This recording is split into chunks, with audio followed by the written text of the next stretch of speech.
با درود خدمت همیهنان گرامی، امیدوارم که حالتون خوب باشه. اینجا رادیو تلویزیون ندا، پخش از ایالات متحده آمریکا، واشنگتن دی سی. امروز شنبه 13 سپتامبر سال 2014 ساعت 2:15 بعد از ظهر به وقت واشنگتن دی سی یا شرق آمریکاست.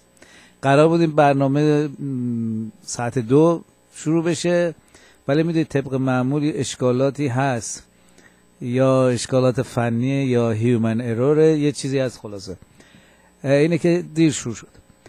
و الان هم زمان پخش برنامه زنده بانو حسینی گرامی به نام زنده باد دیکتاتوری رسیده. شماره تلفن های این برنامه هم هست 703 679 2073 و یا 703 349 5011.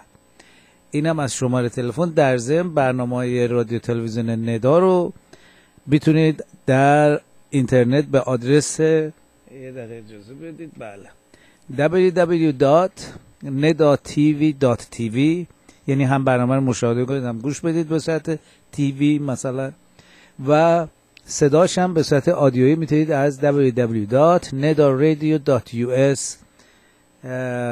گوش بکنید.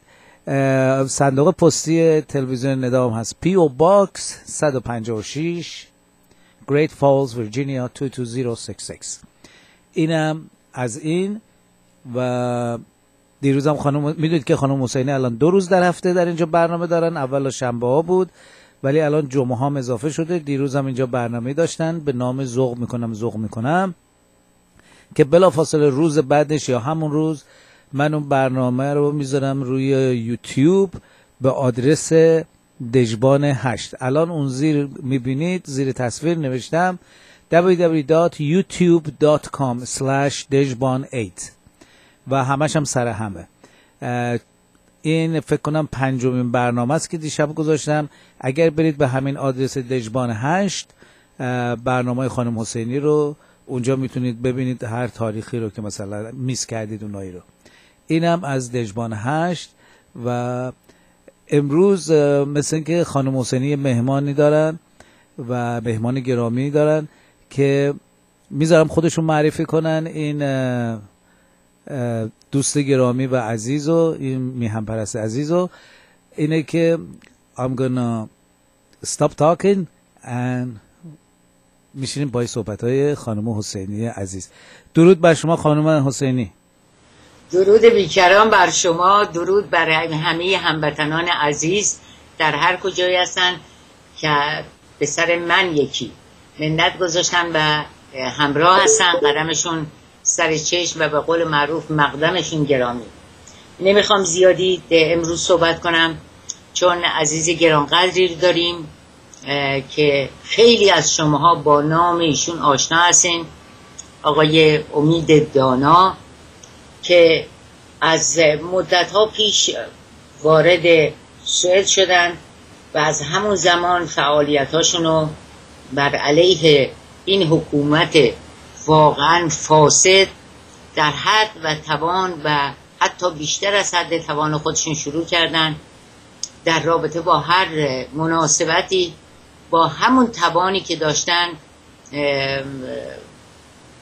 گردهمایی ها و برنامه هایی رو ترتیب دادن و بیشترین فعالیتشون رو من فکر میکنم روی فیسبوک متمرکز کردن و در حد خودشون، در حد یه جوانی که تمام عمرشو در این حکومت گذرونده و مثل من و شما نیست که چیزهایی رو دیده باشه و بتونه بر اونا استناد کنه، بلکه با سعی و تلاش خودش و پیگیری هایی که کرده تونسته به حقایق زیادی دست پیدا کنه و خوشبختانه یکی از کسانیه که شما میدونید من خیلی روی اصول مسلم خودم، یعنی اصول مسلم هر ایرانی که باید باشه، خیلی تکیه دارم.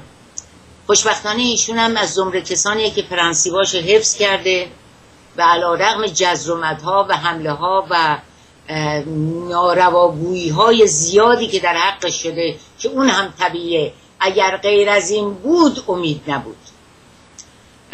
ایستادگی کرده و مدتی است که خوشبختانه دست به کار بسیار زیبایی زده، کلیپ هایی تهیه میکنه و این کلیپ ها را عرضه کرده که کارایی بسیار زیادی داشته.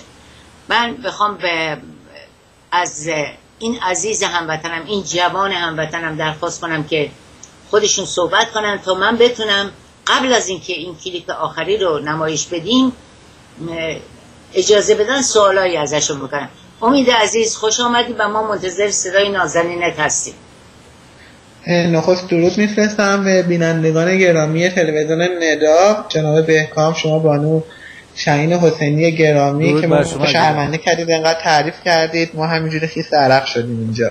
من در کل بگم که خب زمانی که ما میبینیم فضای سیاسی و فضای مدیا، تمام فضاهایی که باید روشنگری کنن برای ملت ایران، همشون همچنان گیر کردن در همون ائتلاف سرخ و سیاه و همه کمر همت بستن برای نابودی کشور عزیزمون و باورهای ضد ایرانی رو گسترش میدن. زمانی که شما میبینید که خب جمهوری اسلامی یک دشمنیه که ما داریم میبینیم، ولی در خارج از کشور کسانی که مدعی مبارزه هستن برای جام جهانی میبینید با پرچم خرچنگ نشان جمهوری اسلامی به ورزشگاه ها میرن و در مدیا این همه هوادار دارن، مثل آقای کامبیز حسینی، مثل آقای اینتر رادیوشون هستش، رادیو پس فردا دارن، آقای فرشید منافی، همه اینها شما میبینید با پرچم شور خورشید یه میان. یه تلویزیون منوتویی هم که وجود داشت ما احساس میکردیم که شاید این برای راه ملت باشه، ما میبینیم گام به گام این تلویزیون هم داره راه BBC رو طی میکنه و همون راه و روشو.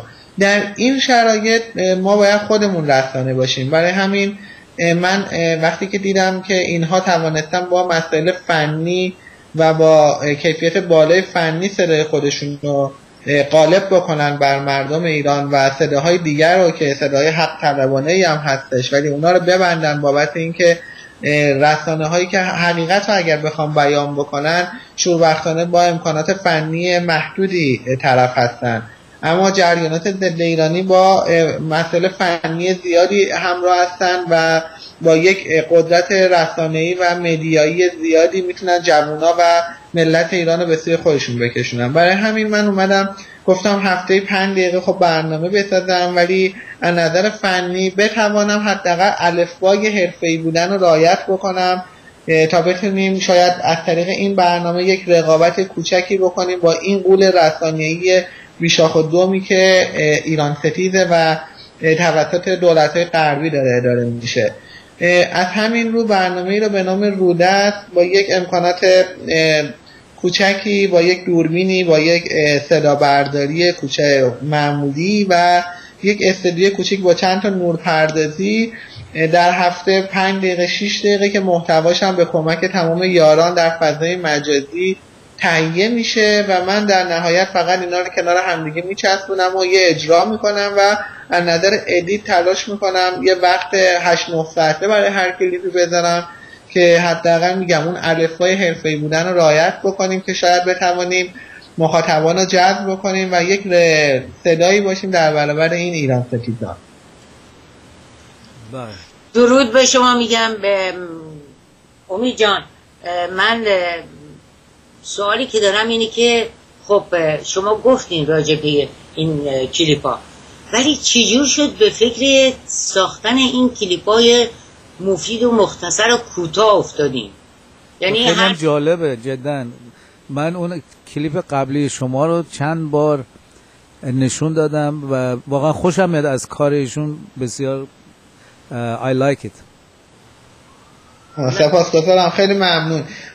ببینید من اولش که اومدم در خارج از کشور، خود در ایران یک ذهنیت دیگه‌ای داشتم. وقتی که اومدم در خارج از کشور تقریبا به جز BBC و صدای آمریکا یک دور کامل تمام رسانه‌های لس آنجلسی رو زدم و در همه این تلویزیون‌ها برنامه اجرا کردم، مهمان بودم، رادیوهای مختلف و به این نتیجه رسیدم که دنیای امروز دنیاییه که مردم نمیتونن وقت بذارن و به صورت آنالوگ زندگی کنن. الان فکر کنم در آمریکا، حالا خب یه خورده این بحث شاید برای شما ملموس‌تر باشه که در آن واحد هم صبحونه میخورید، هم مجبورید روزنامه‌تون رو بخونید، هم یه دقیقه رادیو رو گوش میدن گوش، یعنی چند تا کار رو در آن واحد انجام میدن بابت ضیق وقتی که امروز دنیای ماشینی بر ما تحمیل کرده.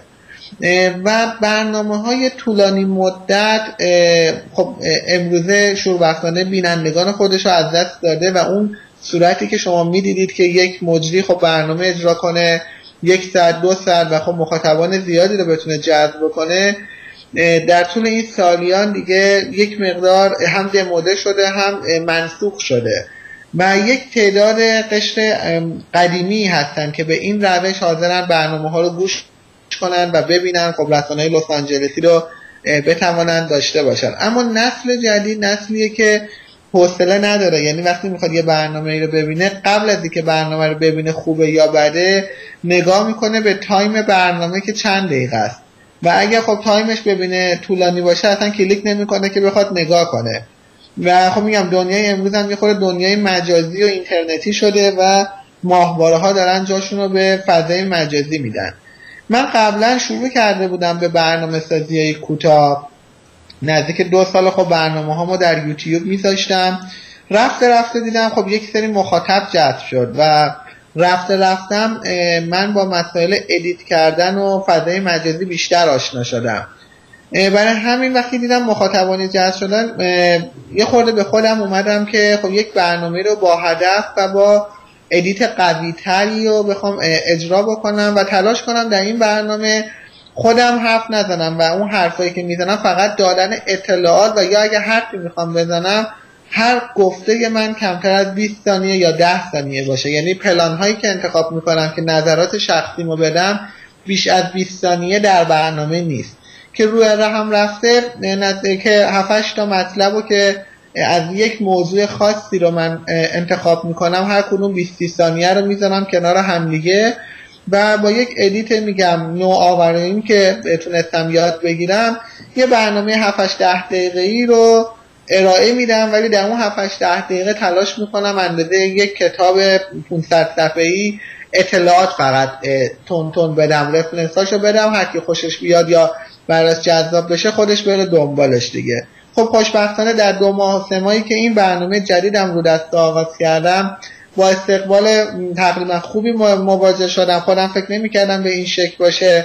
برنامه‌ها در یوتیوب بازدیدش خب خیلی زیاد بوده، تقریبا هر برنامه 3000 تا بازدید داشته میانگین و در فیسبوک هم یه پیج برای این برنامه را انداختم در عرض 60 روز امروز رسید به 8700 تا لایک. خب اینم برای من یک مقدار تشویق کننده بوده که بخوام این برنامه رو اجرا کنم. منتها ماهیت این برنامه بابت اینکه شیر کردم این برنامه رو به اشتراک میذارم و محتوای این برنامه رو با تمام دوستان در فضای مجازی قبل از ساخت برنامه مطرح میکنم، خیلی بهم کمک شده که خیلی از عزیزان کامنت میذارن و اطلاعاتی رو میدن که خب منم میام با اساس اون اطلاعات این برنامه رو میسازم که یک کار گروهی نانوشته دست جمعی باشه که برنامه بتونه پربارتر باشه.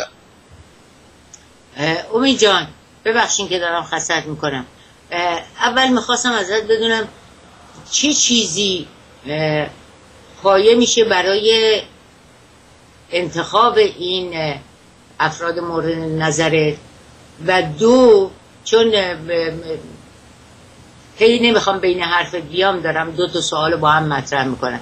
اول از اینکه چه مبنایی چه پایه‌ای رو برای همین کلیپ‌ها در مورد انتخاب افراد در نظر میگیری؟ 2 از اینی که چجوری شد روی همین برنامه همین خانم خلیلی علیرغم اینکه مخالفت موافقت‌های زیادی میشد شما تصمیم گرفتی این کلیپو بسازی؟ این 2 سوالو هر چی خودت میدونی من منتظر میشم جوابشو بشنوم. ببینید بانو حسینی گرامی، برنامه رودت خب اهدافشو مشخص کرده. 2 تا هدف کلی داره: مبارزه با جریاناتی که برخلاف منافع ایران گام می‌دارن، مثل جریانات ایران ستیزی که تاریخ ایرانو منکر میشن، اسلامگراها، کمونیستا، جریانات تجزیه طلب، جریانات جاانداز. تمام این جریانات در برنامه رودت دستشون قرار رو بشه و بیشتر هم برای ما اون بحث ایران ستیزیش خیلی مهمه. مثلا یک موردی بود به یکی از این نمایندگان مجلس به نام آقای کوچکزاده که خیلی از دوستان گفتن در موردشون من برنامه بسازم. وقتی که من ریز شدم رو این آدم، دیدم این آدم فقط بددهنه ولی مطلب ایران ستیزانه ای رو هنوز به صورت علنی نگفته. خب البته هر کسی که با جمهوری اسلامی هست 100% ایران ستیزه. منتها برنامه رودست رو کسانی میخواد زوم کنه که فارغ از اینا یه خود وقیح‌تر هستن و به مانند آقای زیبا کلام ایران ستیزیشون رو با ولوم بیشتری رو بیان میکنن. خب ما از آقای کوچکزاده گذشتیم چون لقمه برنامه رودست نبود که بخوایم بهش بپردازیم.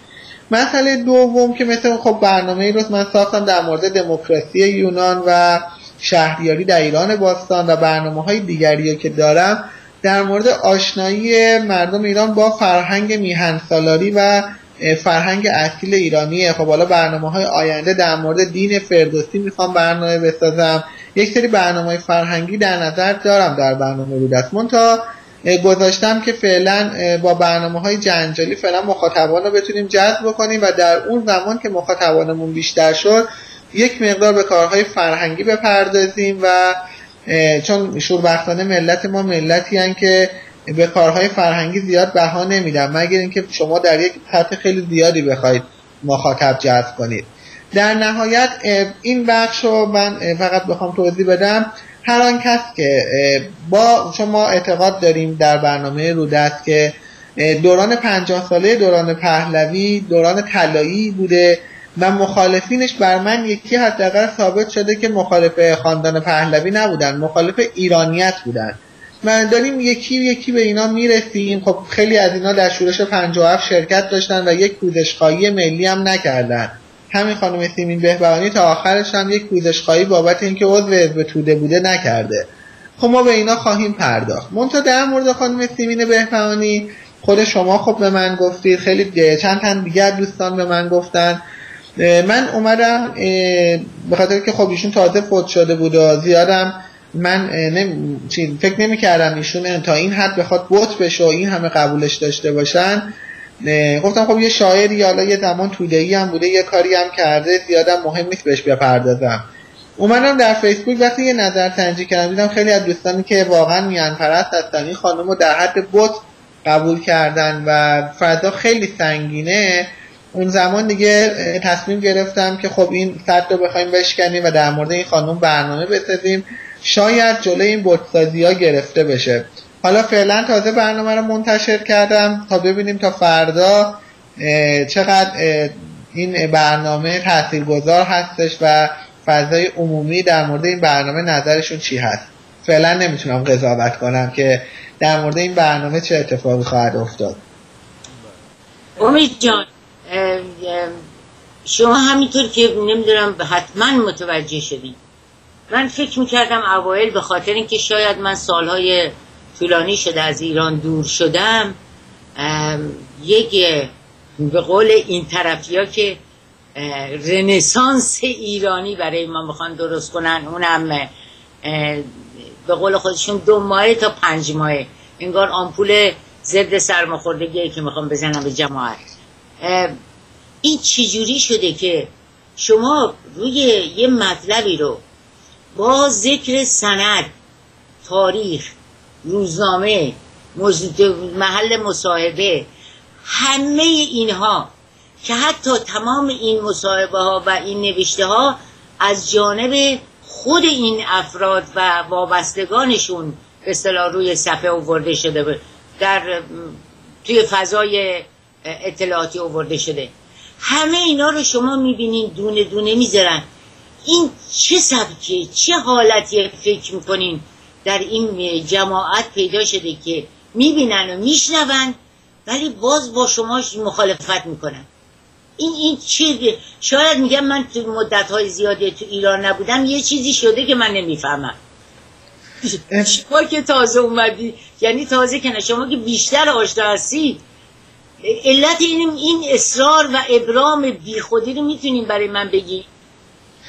ببینید بانو حسینی، شوربختانه پروپاگاندایی که جریانات ایرانی ضد ایرانی داشتن بر علیه تاریخ کشورمون و فرهنگمون، خب برای مردم خیلی سخته که بخوان خیلی رو شما یه مشکلی ما جریانات راست پادشاهی خواه ملیگرا داشتیم حتی در زمان پادشاه فقید که اشتباهات زیادی در همین زمینه به وجود اومد. مثلا خب پادشاه فقید در مورد رسانه ملی خیلی شل گرفته بودن و بیشتر مجریان و مدیران رسانه ملی از توده‌ای‌ها مثل مسعود بهنود مثلا تشکیل شده بودن که ما می‌بینیم در شورش 57 روزی که آقای خمینی میان در ایران، این رسانه ملی که هنوز پادشاه فقید، هنوز حکومت پادشاهی، آهنگ خمینی‌ای امامو میذاره.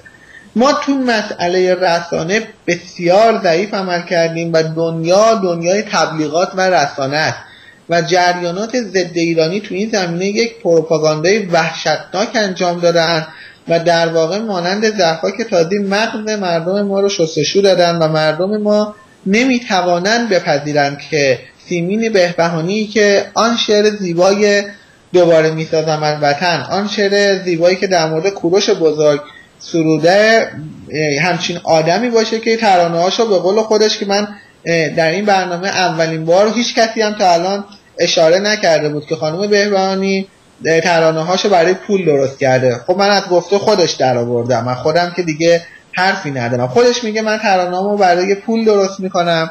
این خانم برای اذان یه دفعه، خب این برای مردم سخته مونه که برای کوروش شعر گفته، در مورد اذان هم شعر گفته، در این منتظری هم شعر گفته، از انتخابات ریاست جمهوری اسلامی هم حمایت کرده. بله بفرمایید.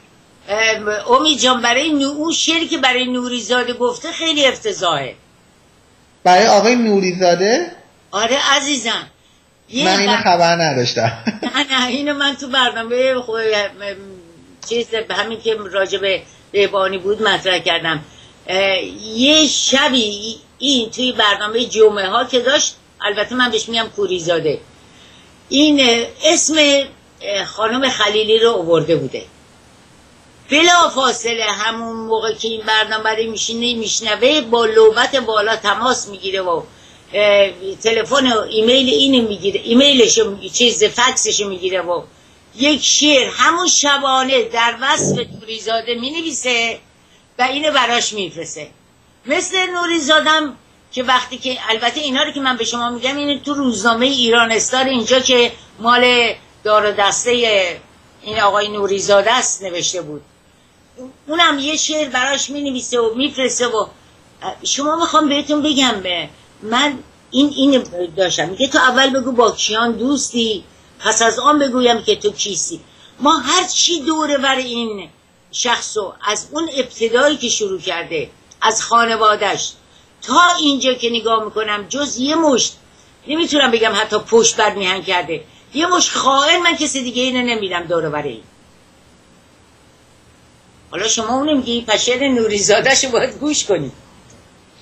به هر حال خب برای مردم میگم سخته و خانم بهبهانی هم از توی تمامی رسانه هایی که به راستی قدرت فنی بالایی دارن حمایت شده و میشده و پس از مرگش هم که میبینید چقدر شاعرها و تمام چهره‌های سرشناس ایرانی خب حضور پیدا میکنن. برای مردم سخته به هر حال. هر چقدر شما سند بیارید این مردم، اون موقع هم کلی سند بود که عکس خمینی تو ماه وجود نداره، هنوز که هنوز بخشی از این جامعه قبول دارن که عکس خمینی به راستی تو ماه بوده. با این مردم اینا فقط باید روشنگری شاید 400-500 سال دیگه اوضاعمون درست بشه، ولی به هر حال وظیفه ما سربازان ایرانی روشنگری است و امیدوارم حداقل تا 2-3 سده دیگه نتیجه بده این روشنگری ها. امید جان ما اگر کلیپ شما رو الان میخوام قبل از اینکه بخوام به ادامه بدیم میخواستم کلیپ شما رو بذارم ولی ببخشید یه اشکال هست. بله خانم حسین یه لحظه. آقای امید عزیز تو یوتیوب اگر امکان داره یه لحظه این تو یوتیوب اونجا که می‌نویسه شیر اون آدرسشو الان برای من بذارید من میتونم وازش کنم. اینجوری که با تصویر گذاشتید اینو واز نمیکنه. نمیدونم به خاطر اینکه تازه لود شده. همکنون الان بهتون اون روی همین اسکایپ گذاشتن. نه خانم حسین اونو نه، یه آدرس دیگه ای داره که وقتی اون شعر رو شما کلیک بکنید میرید تو یوتیوب؟ بله دادم، الان آدرس کوتاهش رو دادم. آها، اون رو اگه بدید شاید با اون دادم الان بهتون، دوباره اینجا براتون فرستادم. اجازه بدید من ببینم. خدا کنه که اینو بتونه واز کنه. اشکال نداره اگرم احیانا نتونستیم باز کنیم، فقط خوبیش اینه که هموطنان ما دقیقا میبینن که ایشون راجع به چی صحبت کردن، با ما میتونیم با همون فیلم استناد کنیم. اصلا باز نمیکنه، من نمیدونم چرا هیچ کدوم از کامپیوترها باز نمیکنه اینو. اشکال نداره. جناب بهکام، شما میتونید در خود یوتیوب خودتون بزنید، تو یوتیوب سرچ کنید نام من و امید و دانا، برید خودتون رو کانال چیز کنید، اصلا نیازی به آدرس هم نیست. باشه اجازه بدید من رو یوتیوب امید دانا بزنید به کانال من، آخرین ویدیویی که آپلود شده. بله چشم. پس بذارید من 2 مرتبه شما رو اذیت کنم آقای امید جان. سپاسگزارم. شما چه انتظاری؟ اولا خیلی جالبه، به جنبه مزاح میگم، ماشاءالله چیزی که داری شما شال کردن آقای امید دانا، توی هر یه رنگ و یه فرم و یه نوع شالگردن میندازی، اینم جالبه. یعنی تکیه‌تون روی این شالگردان هاست و این بلوزی هم که درست کردیم به عنوان رودست، اونم به یه طر جالبی داره. خواستم ازتون بپرسم که چه انتظاری از عزیزا به خصوص جوانهایی دارین که در رده سنی شما حالا یکم بالاتر و پایینتر هستن؟ چه انتظاری از هموطنهای دیگه دارن برای همراهی با شما؟ و چه امکاناتی باید داشته باشین که بتونین اون کارایی رو که مورد نظرتونه به اصطلاح در تهیه این کلیپا به دست بیارین؟ ببینید بانو حسینی، من نخست بگم که خب فضای برنامه چون یک فضای سفیدیه و کلا فضای سفید رو انتخاب کردم برای این برنامه، مجبورم که چون اگه فقط بخوام با همون تیشرت اگه بخوام وایسم پشتم سفید تیشرت سفید یه خود تو ذوق میزنه و برای همین با شالهای مختلف مجبورم که یک رنگامیزی به برنامه بدم و یه جورایی اون ارتباط جوونی خودم رو با جوانهای دیگر بخوام برقرار بکنم. اما در مورد اینکه دیگران چه میتوانن بکنن، خب هر کسی از دوستان تلاش داره میکنه و با اونایی که خب مطالعهشون زیاده از طریق محتوا دارن کمک میکنن، ولی مسئله دیگه که خیلی مهمه در فضای مجازی حمایت کردن و به اشتراک گذاریه. خیلی از دوستان گفتن شماره حساب بده برای برنامه‌هات، خب ما بتونیم کمک کنیم بهتر بشه. من نه نیازی به این پولا دارم و نه نیازی به، حالا قرار نیستش که کار خیلی بزرگتری بکنم، در همین حد رو با هزینه شخصی خودم دارم انجام میدم و نیاز مالی نیست، بیشتر نیاز معنوی وجود داره و حمایت مجازی. و اینکه خب وقتی که ما میایم انقدر با صراحت برنامه میسازیم، طبیعیه که از خیلی جاها من بخوام سانسور بشم و بخوان صدای منو خاموش کنن، ولی امروز دنیای مجازی نشان داده که دوران سانسور تموم شده و خوشبختانه تا همینجا دوستان با اشتراک گذاری، با لایک کردن، با بالا بردن پیج خود برنامه روده است باعث شدن که این برنامه تاثیرگذار ما گرفتیم باشه و تا جایی تاثیر بذاره که بله ویدیو آده، ولی این من بگم تا جایی تاثیر داشته باشه که ما به هر کسی که تا الان پرداختیم، از آقای محسن نامجو شما بگیرید تا کامبیز حسینی، به هر کسی که ما پرداختیم اینا جوابگو بودن، در حالی که برخی از اینا مثلا آرش سیگارچی در سرای آمریکا میشینن به خدا هم جواب پس نمیدن. اما با همین دوستان و کمک همین یاران، با همین لایک زدنا، ما تمام اینها را به میز جواب آوردیم و اینها در فضای مجازی پاسخگوی ما بودن. سپاسگزارم ازتون. اگر که امکان داشته باشه ما بریم این کلیپ رو با هم دیگه ببینیم که بتونن هموطنان ما بیشتر در جریان این مسائلی که راجبش صحبت کردین قرار بگیرن. پس یه چند دقیقه ما سکوت میکنیم و شاهد این کلیپ خواهیم. الان رفتیم. با درود به شما، امید هستم. اینجام رودست، شما هم شاهد رودست دیگری هستید.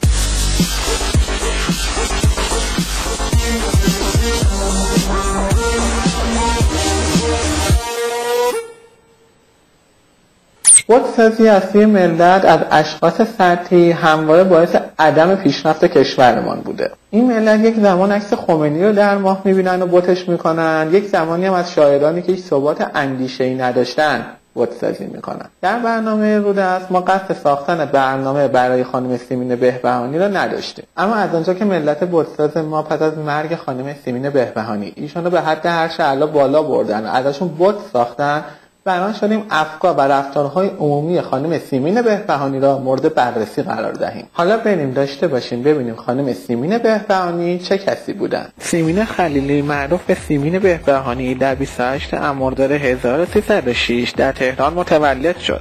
پدرش عباس خلیلی و مادرش هر دو شاعر بودند. پدر خانم سیمین بهبهانی از دوستان نزدیک محمد مصدق و کیانوری بودند و یکی از اولین اشخاصی بودند که جبهه ملی رو پایه‌گذاری کردند. خانم بهبهانی هم به خاطر ارتباط دوستی پدرشون با آقای کیانوری گرایش به حزب توده پیدا می‌کنند و در جلسات حزب توده در جوانی شرکت می‌کنند. خانم سیمین بهبهانی در ارتباطشون با حزب توده با روزنامه شهروند در سال 1385 مصاحبه‌ای دارند که این چنین می‌گویند: تقریباً یک سالی با دوستانم در میتینگ‌های حزب توده شرکت می‌کردم. جزو افراد فریادکش‌ها بودم. من فقط عضو سازمان جوانان توده بودم و گاهی اوقات شبنامه در خانه‌ها می‌انداختیم. در همین مصاحبه خانم سیمین بهبهانی در ارتباط با پدرشان این چنین می‌گویند: خانواده پدرم در نجف بودند. پدر بزرگ پدرم مرجع تقلید بودند. پدرم مانند آنها مذهبی بود. آدمی بود خیلی منطقی و باسواد. این اظهار نظر خانم سیمین بهبهانی در مورد پدرشون و منطقی بودنشون همینجا داشته باشیم تا بریم یک دونه مصاحبه‌های خانم سیمین بهبهانی رو در BBC ببینیم که خانم بهبهانی در اونجا میگن پدرشون زنباره تشریف داشتن.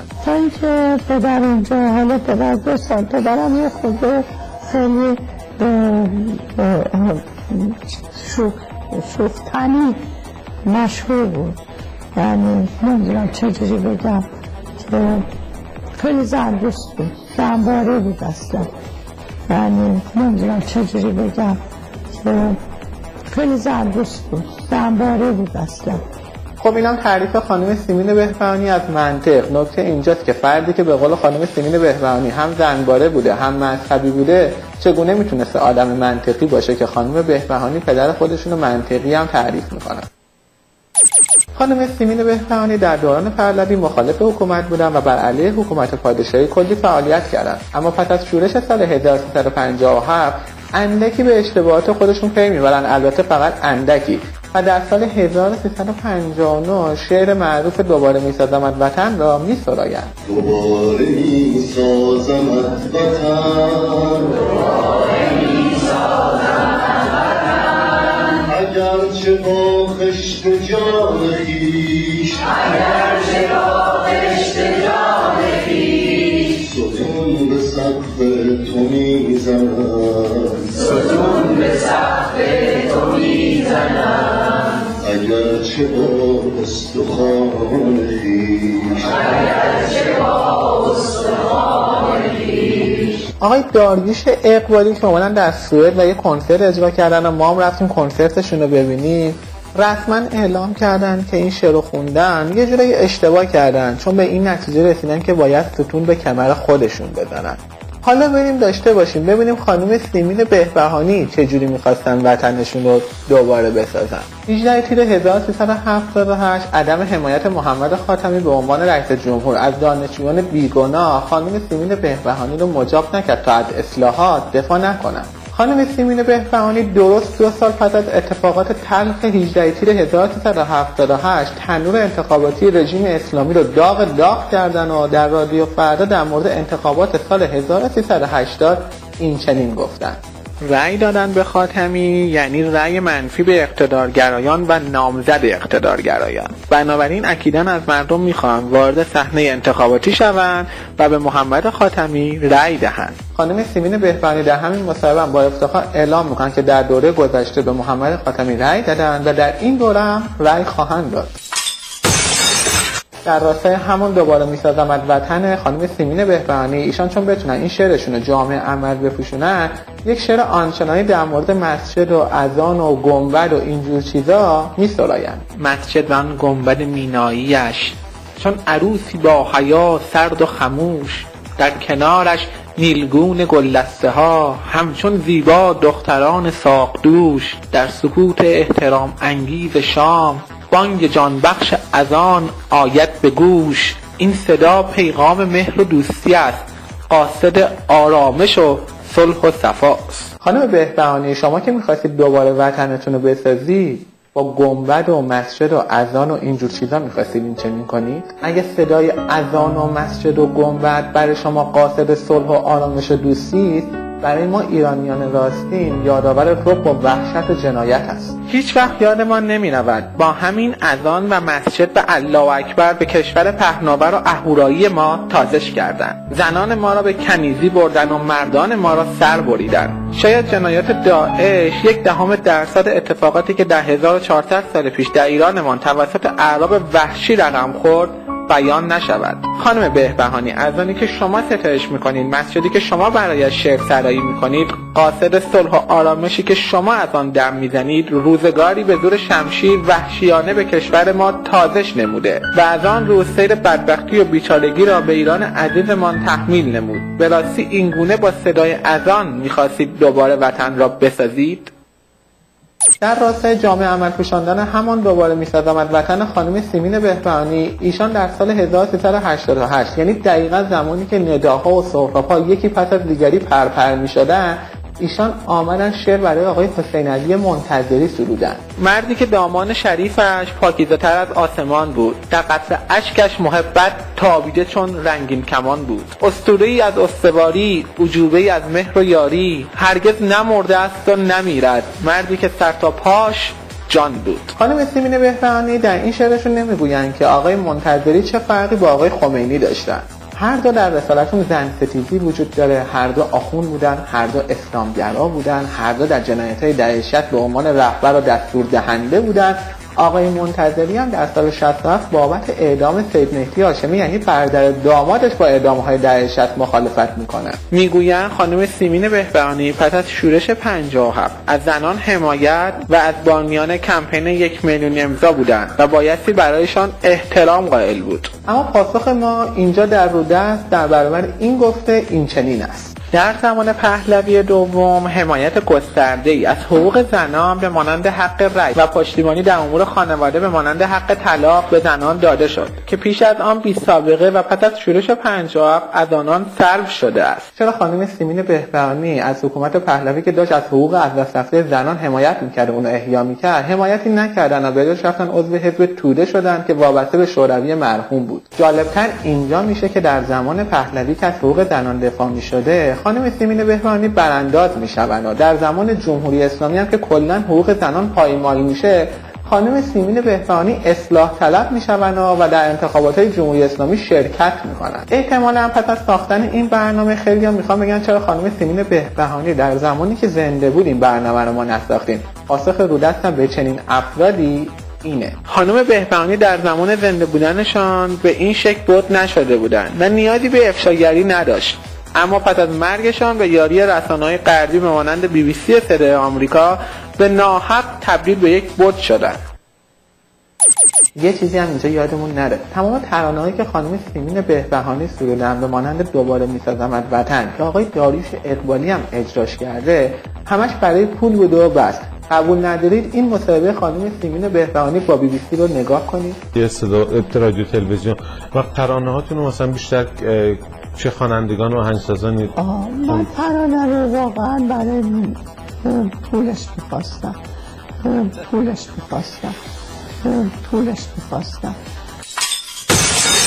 خیلی جالبه، میگویند شاه نگذاشت کتاب‌ها منتشر شود و حرفا زده شود، وگرنه ما فریب شورشیان سال 57 رو نمی‌خوردیم. حالا همان افراد به برنامه رودست دارن گیر میدن که چرا در مورد خانم سیمین بهبهانی یا افراد دیگر افشاگری میکنیم. در کشورهای پیشرفته بابت جریمه ساده رانندگی و یا یک حرف اشتباه در گذشته‌های دور از سوی افراد معروف افشاگری میکنن تا مردم جامعه فریب نخورن. اما زمانی که ما میخوایم بت‌هایی که به ناحق برای مردم ایران ساخته‌اند را بشکنیم، میگویند سکوت کنید. شگفتا که مرگ شجاع‌الدین شفا که تاریخ ایران بهش افتخار میکنه با سکوت خبری رسانه‌های فارسی زبان غربی به ویژه BBC و تله آمریکا و رادیو فردا همراه میشه، اما مرگ خانم سیمین بهبهانی تو بوق و کرنا به این شکل بت‌سازی ازش میشه. میدونید چرا این اتفاق میفته؟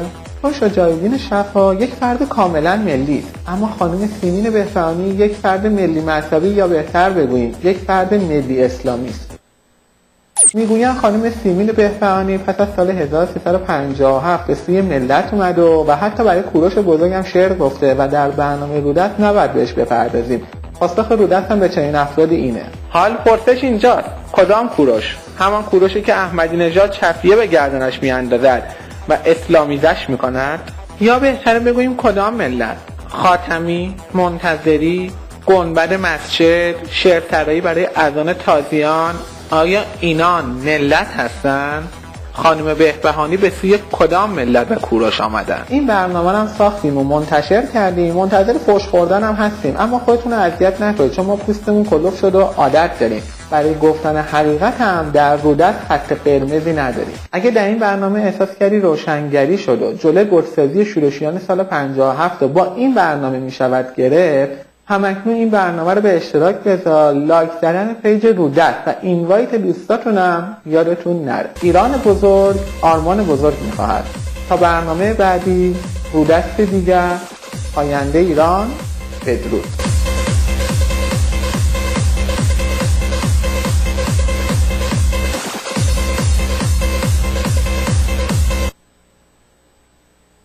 بفرمایید.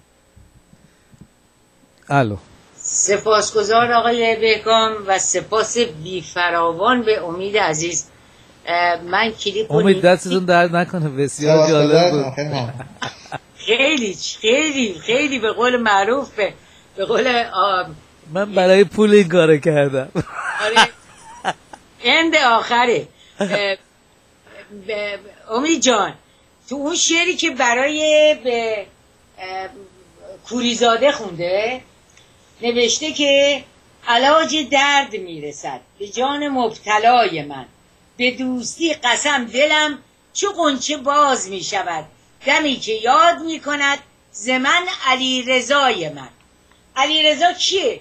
مگه همونی نبود که روی پشتبون مدرسه رفاعی وایساد یا علوی ایستاد؟ اونطوری سرداران واقعا بزرگ مملکت ما رو تیربارون کردن و اومد پایین اون مقاله رو نوشت، مقاله رو که دیگه ما خوندیم. و در ضمن خانم خلیلی یادش نبود که برای علیرضا جون که مثل قنچه دلش وا میشه و واسه گربه نره و همه شعر می نویسه، 2 خط شعر برای کسانی بنویسه که در سال 57 اینطوری مظلومانه بدون هیچ دادخواهی تیرباران شدن و آقا برگشت روی پشتبون مسجد گفت آقا با خون هم می شود تیمم کرد. برای این موجود شعر می نویسه، ولی برای واقعا ملت ایران، جانبازان این سرزمین، لام تا کام دهنشو باز نکرد. ایناست که ما رو وادار میکنه برخلاف این تبلیغات جوی که ایجاد کردن تا اون حد توانمون اینا رو به اون دیوار جفت کنیم. البته من به قول معروف چجوری بگم، دوستان میگن رادیکالم ولی نیستم. من به اون پرنسیبام باور دارم و خیلی خوشحالم که یک هموطنی رو پیدا کردم که علیرغم سن جوانش اینقدر متعهده، اینقدر شناخت پیدا کرده، اینقدر بر سر عهد و پیمان باقی مونده و علیرغمی که این بلندگوهای 25 دلاری و این آدم ها حمله میکنن، بازم اختیار رو از دست نمیده و ایستاده. امید جان واقعا سپاسگزار، کلیپ بسیار زیبایی بود. خواهش میکنم، سپاسگزارم. خب برنامه ها رو گفتم یه هفته رو هر برنامه من وقت میذارم که بشه یک کلیپ چند دقیقه‌ای که بتواند حداقل میگم الفبای حرفه‌ای بودن رو رعایت کنه و یه رقابتی بکنه با رسانه‌های غول‌پیکری که دارن ایران ستیزی میکنن. امیدوارم که بتونه تاثیرگذار باشه به هر روز. بهکام جان شما صحبتی ندارین؟ نه من فقط خیلی خندم گرفت از این حرفای این خانم سیمین کیه، خلیلی سیمینه چیه اینا، ولی خب نمیدونم یه پرابلم دیگه، یک رانگی که توی جامعه ما وجود داره و من فکر نمی کنم با این چیزا، یعنی هرچی ما میگیم اینا باز یه مدت صبر میکنن، باز دوباره سر از تخم در میارن. مثل همون صحبتی که دیروز کردیم تو برنامه راجع به مراببوس یا به اسم موچو آهنگه، که بعد چجوری این آهنگ رو گرفتن از یه کشور دیگه و قالب کردن به مردم که بله یه بابایی رو قرار بوده اعدام بکنن در ایران، سرهنگ تودهی بوده، خودش هم مال اهل رشت بوده و این آهنگ رو یه شبه این ساخته، صبح هم بردن اعدامش کردن با این دروغا. و بعد که شما میایید میگید و همه میگن و میفهمن، باز دوباره میبینیم بعد چند وقت یه 2 ماه 3 ماه که میگذره از روش، باز دوباره در یه رسانه یکی میاد میگه نه این اینجوری باز تودهی بوده فلان بوده اینا. حالا هم راجع به همین خاله سیمین، خب شما هی بیا بگو، اینا باز الان ساکت میشن، فروکش میشن، باز دوباره 6 ماه دیگه این شاعره بزرگ نمیدونم فلان و از این بند و بساطا. و این پرابلم مثل یک بیماری تو این جامعه ما وجود داره که همه دوست دارن، نمیتونم بگم همه، ولی بعضی ها به نام همین ملی مذهبی یا هر کوفت و زهرماری که هستن خیلی دوست دارن پافشاری بر روی دروغ بکنن. در این بزرگترین پرابلمه. یعنی خودشونو اینا دیشب من متوجه شدم، در یک جای بودم یه آقای اومد شروع کرد صحبت کردن راجع به سیمین بهبهانی، یه مجله بود چی بود اینا. خب الو رو خط هستی که قطع شدید؟ بله مثل که این دوستان ما من رو خط هستم. خانم حسینی مثل قطع شد. منم قطع نشدم عزیز. ببخشید. اومد تمجید کردن، تعریف کردن از این خانومه که من بلافاصله برگشتم گفتم آقا شما میدونی سیمین بهبهانی کی بوده؟ گفت نه ایشون فلان. گفتم بابا این عراقی بوده. تا اومدم گفتم این عراقی بوده، این مثل این که وارد بود که جریان چیه. یهو شروع کرد آقا ما چیکار داریم به این کارا، حالا یه مرده و رفته تموم شده، موقعی که زنده بود نمیگفتیم، حالا اومدیم. گفتم آقا اجازه بده من بهت بگم کی بود. آخه تو نمیشه اینجا جلوی 10 نفر دیگه 15 نفر دیگه نشستی داری از این بابا تعریف میکنی. تا ما اومدیم دهن واقع بابا اینا کارشونو کردن رفتن، ما نمیتونیم نه اینا رو خراب کنیم نه رژیم عوض کنیم. گفتم اولا کسی رژیم عوض نمیکنه، یک. دوم گفتم چرا تو فیلباستر میکنی منو؟ من اومدم جایی که تو حرفتو زدی گفتی این زنه مثلا فرشته بود، خب منم میخوام نقطه مقابلش رو، تو چه شلوغش میکنی، سرصدا میکنی تا ما میخوایم حرف بزنیم. نه آقا گذشته دیگه ولش کنید فایده نداره از این برنامه ها. بعد شروع کردم گفتم موضوع اینه که شما هر موقع میاد حقایق رو بگید بلافاصله مثل همون جریان مصدق. آقا تا اون موقعی که مصدق دستش رو نشده بود آقا همه جا تنها آزادی خواه ایران این بوده، تنها فلان این بوده، در صورتی که مصدق کی به مصدق رأی داد؟ کدوم اکثریت مردم رأی دادن؟ آیا به غیر از این بود که شاه این انتخابش کرد به عنوان نخست وزیرش طبق قانون همون مشروطه؟ یه دفعه آقا میشه فلان، بعد که میان دستش رو میکنن که این بابا نه سواد داشته نه آدم درست حسابی بوده، با انگلیس ها زد و بند داشته، بعدم اومد با آمریکایی ها دست به یکی کرد که اون برنامه 28 مرداد رو درست کرد و کودتا کرد بر علیه شاه و بعد کانتر کودتا شد و اینا. خب وقتی دستش که رو میشه تا میایم راجع بشه، نه آقا ول کن، هم مصدق بابا اینا جزء اشخاص ملی ما بوده، هم مصدق خوب بوده هم شاه خوب بوده، ول کنید. اونجا که میای بدی اینا رو بگی یا حقایق رو بگی آقا ولش کنید دیگه. ولی زمانی که خودشون توهین ها میکنن، بد و بیراه ها میگن، دروغ ها رو میگن، هیچ کی نمیگه آقا ولش کنید. الان هم راجب همین سیمین هم همین جوریه، تا میای حقیقت بگی نه آقا ولش کن نمیدونم فلان اینا. اینه که واقعا من سپاسگزاری میکنم از آقای دانا که برای این کلیپی که درست کردن میزنن روی یوتیوب راجب این موضوعی که شما گفتید. خانم حسینی 3 هفته پیش افتاد به جون خانم سیبیل و خیلی اعتراضام شد به خانم حسینی، همینطور که به شما هم خواهد شد که یک حتی اگر ممکنه یک مدرک بیارید که ایشون توده‌ای بوده، یک مدرک. ولی خب خانم حسینی 6 تا آورد، درست نبود، یکی کافی بود. حالا در مورد شما فوری میان و اینجوریه دیگه. چرا؟ چون اینا ملی مذهبی هن. الان میگه چرا این برای اون نوریزاده یا قوریزاده شعر می‌نویسه؟ برای اینکه اونم مثل خدای ملی مذهبیه دیگه، اونم باباشه، بابا بزرگش کیشه، یکیش آخوند بوده دیگه. اینا همه آخوند و آخوندزاده هن. برای همینه که از همدیگه حمایت میکنن. این the bottom of what I want to say. ببخشید بفرمایید. به خاطر پول این کار کرد.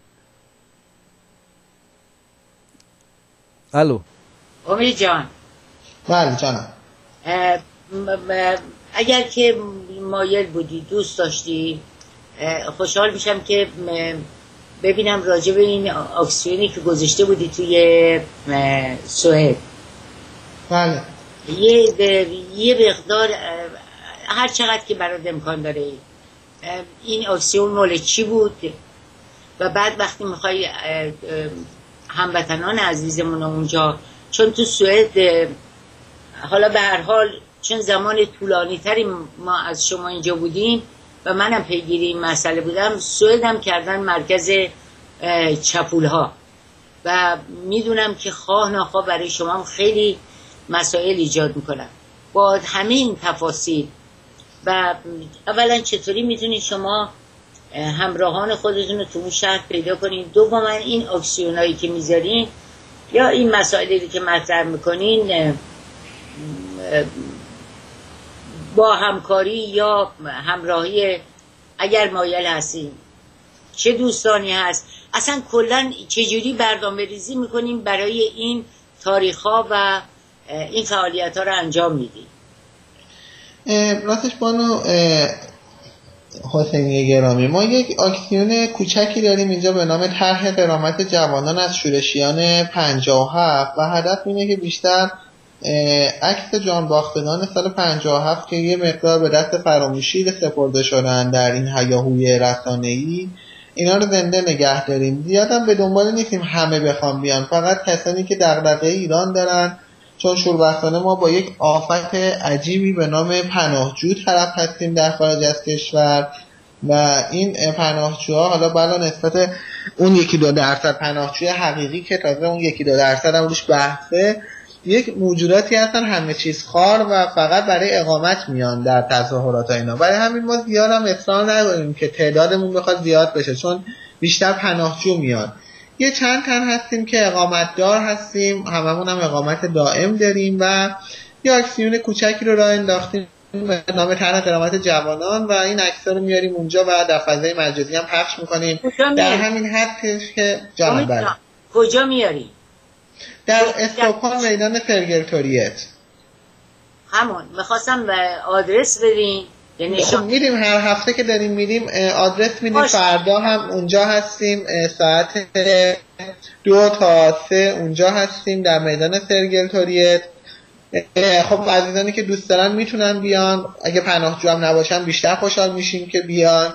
ولی به هر حال همین حد که خب چون وقتی ما میریم نتیجهشو میبینیم. خیلی از این ایرانیان چون اینجا لونه زنبور ایرانیان چپ کلاسیک و کلا وطن فروشه، وقتی که ما رو میبینن که عکس خب پادشاهان و جانباختگانی که اینا در موقع اعدام‌هاشون سوت و دست میذارن و احیانا خودشون هم در جوخهای اعدام اون شعار رو گرفته بودن به سوی این جانباختگان ارتشی، این صحنه رو که میبینن حالا جوانان این عکس‌ها رو گرفتن، خیلی هرس میخورن و بیشتر وقتا که از بغل ما دارن در همون اکسیون رد میشن به ما فوش میدن. ما هم خیلی خوشحال میشیم در همین حد که رو اعصاب این دشمنان ایران هستیم برامون کافی و خب تلاش میکنیم هر هفته 2 تا 3 در میدان سرگرتوریت باشیم اگر مجوز داشته باشیم.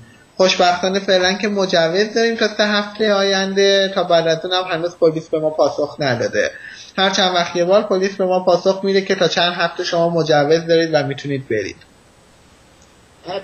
امید جان چطوری این زمان تو تنظیم میکنی که هم من میبینم تا دیر وقت روی فیسبوک هستی، مرتب داری یه مقدار بالاخره میدونم که برای تهیه کردن هر یک مطلبی چقدر آدم باید این بر اون ور بره و چقدر فکر کنید تا یه موضوع حتی سرخط اون مطلب رو که میخواد بنویسه چیزی بنویسه که درست باشه، متعهد باشه به کشور خود آدم. با این همه مشغله که برای تهیه یا این کلیپ ها، برای پیدا کردن مطالبشون، برای به دست آوردن بودجه‌ای که بشه با این کار کرد، زندگی خودت، این اکسیون ها و اینا همه رو چجوری تنظیم میکنی؟ راستش خودم هم نمیدونم، پرسشیه که خیلی از نزدیکانم من میپرسم و من واقعا جواب ندارم چجوری. شاید یه عشق اهورایی باشه که تو وجودم خودش خود به خود تنظیم میشه. خب یه خود کمخوابی دارم و الان نزدیک 2-3 ساله خب کمخوابی دارم و بیشتر زمانم خب هم کار میکنم هم درس میکنم هم این کارا رو میکنم. خودم هم واقعا نمیدونم چجوری زمان میرسم، همه رو خیلی سریع هم انجام میدم. فقط این درست کردن ویدیو ادیتش یه 8-9 ساعت طول میکشه، برام خیلی وقت گیره. ما بقیه کارهایی که میکنم تو فضای مجازی کمتر از 3-4 دقیقه من سریع یه دونه مثلا پوستر درست میکنم، مینویسم، مقاله نویسی، تایپ کردنم اینا خب خیلی تنده، زیر 2-3 دقیقه یه مقاله میتونم بنویسم. خود رو ملکه ذهنمه و اون عشقی که دارم به ایران خودش خود به خود دیگه میاد، ولی واقعا از نظر منطقی نمیتونم توضیح بدم چجوری از نظر زمانی میتونم به همش برسم. میدونی جای خوشبختی من برای من چیه؟ تو که اول اومده بودی من فکر میکردم به سرنوشت اونای دیگه مبتلا میشی،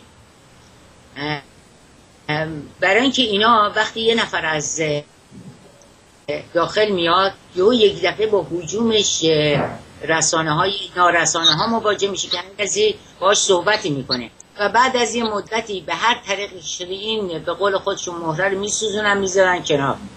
ولی خوشبختانه علیرغم همه اون کارها و بعد تبلیغات پردامنیدار منفی که درباره تو کردن، چون مهره اصلی بودی، یعنی خالص بودی، یعنی درست بودی و هوشیاری هم به خرج دادی، نتونستن همین معامله رو با شما بکنن. به همین جهت که شما میبینی الان شروع کردن خط سوم رو به کار بردن، یعنی میان بایکوت میکنن طرفو، بی‌اعتنایی میکنن، میبندنش، یا مثلا واکنش نمیدن که نکنه که مثلا این تبلیغات ولو منفی هم که میکنن برای اون شخص مثبت بشه. شما با این فضای محاصره و به قول معروف خراب کردن و انگ زدن و اتهام زدن با این مسائل چجوری روبرو میشی؟ ببینید بانو حسینی، نخست این که میگن خب معجزه زمان بهترین داوره و هرچه خب زمان میگذرد بر حقانیت اون کسی که حق داره و بر پلید سرشتی آنانی که در وجودشون پلیدی دارن پررنگتر میشه. در ارتباط با من فقط در همین حد بگم خب در ایران وقتی ما افتادیم زندان تقریبا 97% زندانی‌ها هم آدم فروشی میکردن، هم کم آورده بودن هم خب به شدت به غلط کردن افتاده بودن، نماز هم میخوندن. خب یکی از معدود کسایی که نه نماز خوندن، خب نقشم بازی میکردم جلوی بازجو اینا، همه جام همه مسائل گفتم من بودم. وقتی که اومدم در خارج یه پیجی ما داشتیم به نام 350 که فقط زندانیان سیاسی در اون پیج بودن و خب منم در اون پیج بودم و زندانیای دیگه به من گفتن که امید جان هر اتفاقی تو زندان افتاد خاکش کن تموم شد بره، خواهشاً جایی بیان نکن که کی کم آورد کی زیاد آورد کی حرفش چی بوده اینا. در اونجا به من خیلی برخورد، گفتم چرا من که خب در زندان مقاومت کردم من برای چی نباید بیام بگم که شماها کم آوردید شما فلان بودید، حالا چرا به دروغ باید بیام بگم که شماها قهرمانم بودید؟ و زمانی که شما این اتفاق میفته اون تمام اون تعداد به خاطر منافع خودشون با هم متحد میشن و همشون هم متحد شدن و به دروغ کارهایی که خودشون کرده بودن و به من نسبت دادن و فضای سیاسی و کلا آب و حسابی گلالود کردن. ولی خب زمان که هر چقدر میگذره این آب همیشه که گلالود نمیمونه، خب داره میره کنار. یکی از این افراد مثلا همین آقای فؤاد شمس بود که به شدت میگفت من مأمور اطلاعاتم، به من اتهامای زیادی میزد و حالا شما خودتون میبینید عکسش در کنار آقای یونسی در روز قدس در اومده. و جالب اینجاست تمام مطالبی که علیه من تا به این لحظه منتشر شده بدون ارائه سند و مدرک بوده. شما در همین برنامه‌ای که الان از خانم بهبهانی دیدید ثانیه به ثانیه با استدلال و مدرک من صحبت میکنم. اینها یک عکس از من در نیاوردن که من کنار پرچم جمهوری اسلامی در داخل خود ایران ایستاده باشم. عکسایی که از من همه در اومده در خود ایران با پرچم شیر و خورشید و نشان شیر و خورشید در گردنم و همش آرامگاه کوروش و همه اینجور مسائل و سند و مدرکی علیه من در نیومده. و جالبتر اینجاست کسانی که این اتهاماتو میزنن، حالا یه بخشی هم در جبهه خودی خب حسادت میکنن این اتهاماتو میزنن، از خودشون خیلی سندها در میاد و همدیگر رو خب میپیچونن اینا و همدیگر رو ساپورت میکنن به خاطر اینکه همشون از همدیگه یه آتویی دارن.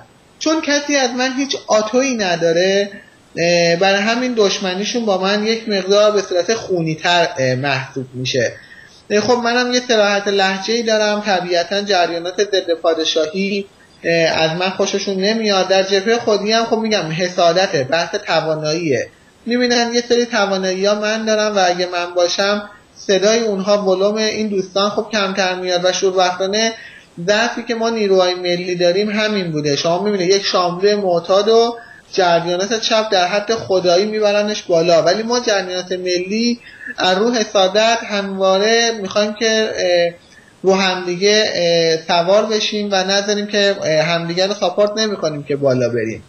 منطقه من یاد گرفتم چون پوستم کلوف شده. سال 17 سالگی من از دفتر حزب پانیرانیست فعالیتامو آغاز کردم. در همان زمانهای 17 سالگی به من این اتهام مأمور بودن و اینا، من کلا با این فضا آشنا شدم و تا سن 20 سالگی تو خودم این مسائل رو حل کردم. برای همین یک مقدار روشم به قول برخی از دوستان نزدیکترم تانکیه. وقتی که این حرفا رو به من میزنن من به مانند تانک ازشون رد میشم و هر چقدر میگم زمان میگذره تمام اینه که این اتهامات رو میزنن و نیست و نابود میشن. مثلا خیلی جالبه که اینهایی که این تهمت‌ها رو به من میزنن در یک مقطعی میان در فضای مجازی مطرح میکنن بعد ناپدید میشن دیگه نیستن. حالا ولی مثلا یکی از رمزهای موفقیتی که خب من حداقل برای خودم داشتم اینه که من پیوسته حرکت میکنم و یه شعارم که خودم دارم اینه که رهرو آن است که تند و پیوسته رود. چون همه جا میگن آهسته، من میگم تو شرایط کشور ما آهسته رفتن اصلا اشتباهه، باید تند رفت ولی پیوسته. ولی جریاناتی که با من مخالف بودن پیوسته نیستن، یک مقطع میان و خب میرن و مردم هم خب صحبت کسی رو بالاخره در نهایت قبول میکنن که حضور داره. من خب حضور دارم و جریاناتی که خواستن منو سانسور کنن بابت توانایی‌هایی که من خودم داشتم در فضای مجازی و نیاز نداشتم به مانند بعضی از این خب یکی از این دوستانمون که برنامه تلویزیونی داره از ایران آریایی هم آغاز کرد، اوایل حرفای خوبی میزد و از نظر اندیشه‌ای کارش درست بود، نام نمیارم، ولی رفته چون توانایی زیادی نداشت از نظر فنی اسیر رسانه‌های لس آنجلسی شد و الان شما میبینید وقتی پارت اندیشه جاهای دیگه دعوتش میکنن مجبور میشه به چاپلوسی، مجبور میشه به خودسانسوری، مجبور میشه به اینکه اندیشه‌شو بذاره کنار و سازشگری بکنه، در حالی که قبلا در ایران آریایی که ایشون بود خیلی تند بود. من بابت اینکه اسیر این رسانه ها نشم و خودسانسوری نکنم، چاپلوسی نکنم، بابت اینکه به من زمان بدن و من بتونم برنامه اجرا کنم، خودم دست به کار شدم و در فضای مجازی خب با این نوع برنامه سازی این سطح شکوندم و صدامو دارم میرسونم بدون اینکه شخصیتم زیر سوال بره.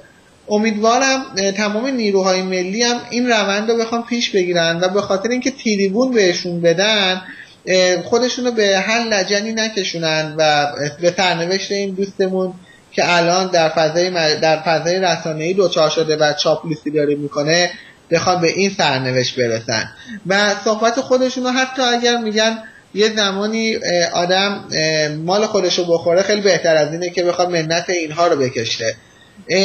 در همین فضای فیسبوک هم اگر درست بخوان فعالیت کنن، از همین تریبون یوتیوب هم بخوان درست فعالیت کنن، بینندگان و مخاطبان خودشون رو میتونن جذب بکنن. به هر حال این کلیت صحبت بود که کسی که راهش درسته و ایمان داره با توهین چند تا انسان ناچیز که با نیت‌های مختلف این کارو میکنن خراب نمیشه و هر زمانی هم من گفتم اگر یک عکس از من منتشر شد که ثابت بکنه من همکاری داشتم، حتی کنار پرچم جمهوری اسلامی ایستادم، جایی حتی اگه قرآن خوندم، نماز خوندم، خوشبختانه زندان‌های جمهوری اسلامی همشون دوربین فیلم برداری دارن، اگر یک لحظه از نماز خوندن من فیلمی در اومد من کلا فضای سیاسی رو میبوستم میذارم کنار، هر آنچه هم که تا الان علیه من گفته شده من قبول میکنم. امید جان، من شما نمیخوام اسم بیارم روی رسانه، ولی شما میدونی نه اینکه بخوام این حرفی که الان میزنم خدای نکرده حمل بر توهین نشه، حمل بر این بشه که در این ور دوچار چه بازی سنگینی هستیم که کسانی که میان و با تبلیغات اینا چجوری نشون میدن اینا. حقیقتش بخواین در مورد شما، من اولین باری که شنیدم و بعد دیدم که یه عده‌ای به شروع کردم و بعد حالا نمیگم همه سر دشمنی با من، ولی مثلا پیاموار فرستادن آقا همچی، آقا فلان بهمان. من دست بر غذا داشتم با یکی از عزیزان عزیزتر از جانم صحبت میکردم، یک دفعه حرف شما شد و بعد دیدم که این عزیز من دقیقاً با شما آشنایی داره و ازش پرسیدم که باز منو ببخشین به خاطر جب موجود خارج ما ناچاریم خیلی کارها رو انجام بدیم که در مواقع عادی یا زندگی شخصیمون به هیچ وجه بهش رو نمیاریم، ولی کن با اون اطمینان خاطری که من از این عزیزم گرفتن، جوانی هستن که شما هم میشناسینشون، دیدم که تمام این برنامه‌هایی که میدادم با حرفای این بچه، دیدم اصلا یه چیز واقعا ناجوان مردانه‌ایه که اینها اعضای خودشونو اینطوری به صورت مثبت میبرن و کسانی رو که مخالف اینا هستن، به حقیقی هستن، با چه وضع شدیدی میکوبن. از اینجا بود که من توجهم به شما جلب شد، شروع کردم به مطالبتون رو خوندن و آخر سری ها خیلی جالب بود. یک دوست گرانقدری با ما میگفت همه چیش خوبه ولی کن بلند پروازه. گفتم اگر بلند پرواز نبود اصلا به درد نمیخورد. انسانی که فقط تا نوک دماغشو ببینه، حتی نتونه تصور کنه که میتونه چه کارهای بزرگی انجام بده، اصلا اینو فاتحه‌شو بخون، فراموش کن. خوشحالم که با این سن جوانی که داری، ایده های بزرگی داری، با همه محظوراتی که داری برای این ایده ها تلاش میکنی تا بتونی به بهترین وجه اونا رو عرضه کنی. امیدوارم صحیح، سالم و پاینده باشی و ما هر روز شاهد پیشرفت‌های تو باشیم و اگر که هر زمانی فکر کردی که صحبتی برای گفتن داری، قدم سر چشم. تو این رسانه من و بهکام نداریم، هر دو یکی هستیم، سالهای سال هم دیگر میشناسیم و دیدیم. اینه که میگم یعنی از جانب خودم تنها نیست. هر موقع مطلبی بود، کلیپی بود، چیزی بود که میخواستین راجبش عنوان کنین، قدمتون سر چشم شما و همه میهن پرستان دیگه. و اینجا ازت یه تمنا دارم، در بین دوستانتون اگر کسی رو میشناسین که میتونه راجب هویت و تاریخ ایران با در 1 ساعت، هفته 1 ساعت به ما وقت بده، اگر حتی نخواد اسمشو بگیم، چهرهش نشون بدیم، ما احتیاج داریم که این هویت لجنمال شده ما توسط این کشورهای غربی و خائنین بازسازی بشه، از این خاکستر بیاد بیرون. اگر چنین کسی رو پیدا کردیم، من به شخصه ازتون سپاسگزار خواهم بود و بازم میگم همیشه قدمتون سر چشم.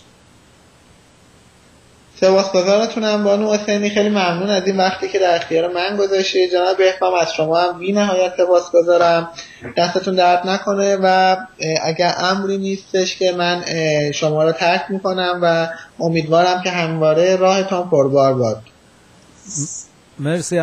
مرسی امید جان، منم برات آرزو موفقیت میکنم و the most important thing is همون میهن پرستیه. اگر نیت درست باشه بقیه چیزا حل میشه. الان یه موضوع رو خودتون گفتید که اینا اسیر رسانه ها میشن، همش به خاطر خود مطرح کردنه، چون نیت واقعیشون اون چیز درونیشون واقعا میهن پرستی نیست. فقط میخواستن یه سرصدایی بکنن، مثل یک جرقه یه لحظه مثلا نمایان بشن و مردم اینا رو ببینن، اینا مثلا پیش خودشون احساس مثلا چه بدونم دیم مارتینی بکنن، مثلا میگه خب ما هم یه کسی شدیم. That's why, that's the reason. اینو من میگم. بله ببخشید، چون من خودم تو اتاق فرمان تلویزیون خیلی بودم و دیدم این موضوع رو از نزدیک، که حتی اون صاحب تیوی، اون کسی که صاحب رسانه است، با رکیکترین لغات با طرف میشه، فقط کافیه یه لحظه یا یک کلمه بگه برخلاف خواسته یا هدف اون رسانه و اینها حاضرن بدترین فوشها رو بخورن. اینا دارم جدی میگم، بی احترامی ها بهشون باشه، فقط بذارن 2 لحظه جلوی دوربین بشینه. من دیدم طرف خسته و کوفته میاد از کار، واقعا نداره تکون بخوره، همین که میره جلوی دوربین میشینه، بعد مثلا 1 ساعت یا 2 ساعت صحبت تازه طرف چارج شده، یعنی اون فیکسشو زده برای خودش. این تنها دلیلش اینه، برای اینکه همینطور که خودت هم الان گفتی، واقعا نکته مهمی رو گفتی کسی که بخواد میهن پرستی بکنه حتما لازم نیست توی رسانه باشه، از همین روی یوتیوب هم میتونه بیاد صحبت بکنه. مثل همین خود شما داری که کارهایی که داری انجام میدی، برای خودت یه کارهایی انجام میدی، حتما هم نمیخواد طرف تکنیکال باشه. آقا یه میکروفون بگیر صحبت بکن، صداتو یه عکس هم بذار، نمیخواد قیافه مثلا خودت هم بذاری، حرفی که میخوای بزنی حقایقو بیا بگو. ولی اینا متاسفانه گفتم بعضی دنبال اینن که میخوان معروف بشن، میخوان شهرت پیدا کنن، بیان یه وری بشینن جس بگیرن و یا اون یکی بیاد بگه من چیم از شاهزاده کمتره، من از اون که از این صحبت ها، و یا بیان چه بدونم مثلا یه دوست دختری چیزی پیدا بکنه. I don't know, there's gotta be something. واقعا من موندم، خود من موندم، چون این خانم حسینی خودش شاهده، توی یک تلویزیونی برنامه داشتم، خب من برنامه رو همه رو ول کردم به خاطر اینکه در اون تلویزیون صحبت‌هایی که میشد برخلاف باور من بود و شدیدتر هم شده بود. قبلا یه خود مثلا یه حالت بی‌طرفی داشت، بعد هی شدیدتر شد.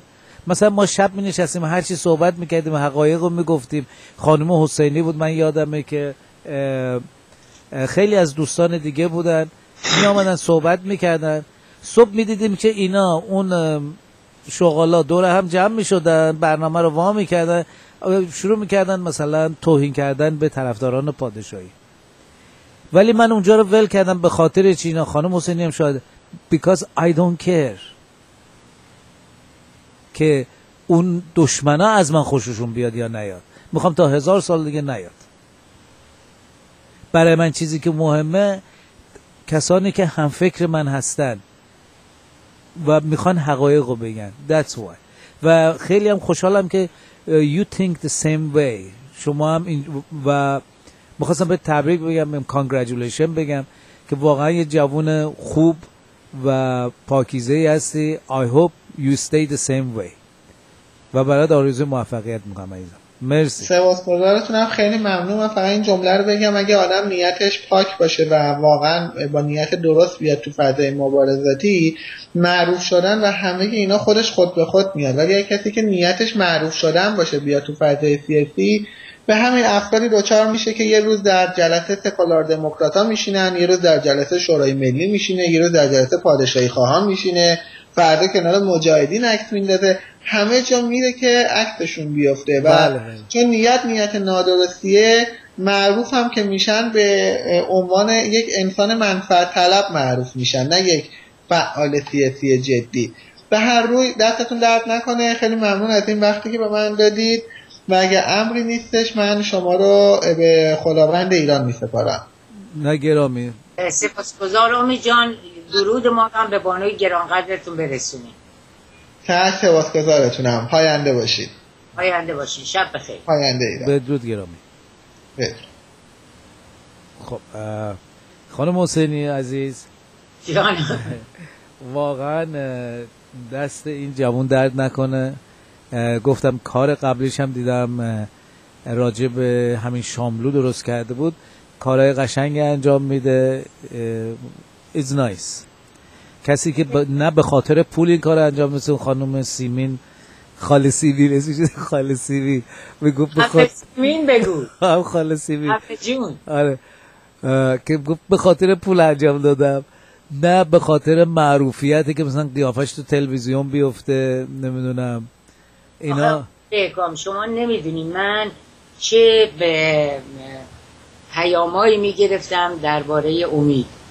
اصلا همینطور متحیر مونده بودم که چجوری شده با این حد شدید دارن از این بچه ماست دیگه، از نظر سنی بچه منه، اگه میگم بچه توهین نشه. واقعا راجع به این بچه رو چجوری از همه طرف سعی کرده بودن بذارن تو منگنه. اول بردنش روی هی این تلویزیون این برون بر هی مثلا دعوت کردن. برای چی؟ برای اینکه همون خط و مسیری که از ابتدا طی کرده بودن داشتن میرفتن. بعد دیدن نتونستن، اومدن الان سایت وا کردن. هر نفسی که این میکشه یه انگی براش میذارن. یا مثلا افرادی رو پیدا کردن از مثل همیشه که تا یه نفر میاد یه در میفرستن دورش، بعد اگر این بابا مثلا توی چاییشو با قند نخورده بعد که ریخته توی استکان هم زده، همه رو در میارن میخوان به یه وسیله خرابش کنن. من اصلا مونده بودم از حجم این مسئله. خانم حسینی یه چیزی اینجا بگم، من اصلا به این حرفا کار ندارم. من راجع به هر کی هر چی میگن I just listen، ولی هیچ عکس العمل نشون نمیدم. چرا؟ اصلا من که تو دل آقای امید دانا نیستم که، یا الان تو دل خانم حسینی نیستم که، نمیدونم که تو درون شما چی میگذره، جز درون خودم خبر دارم. برای همین کاری به این کارا ندارم.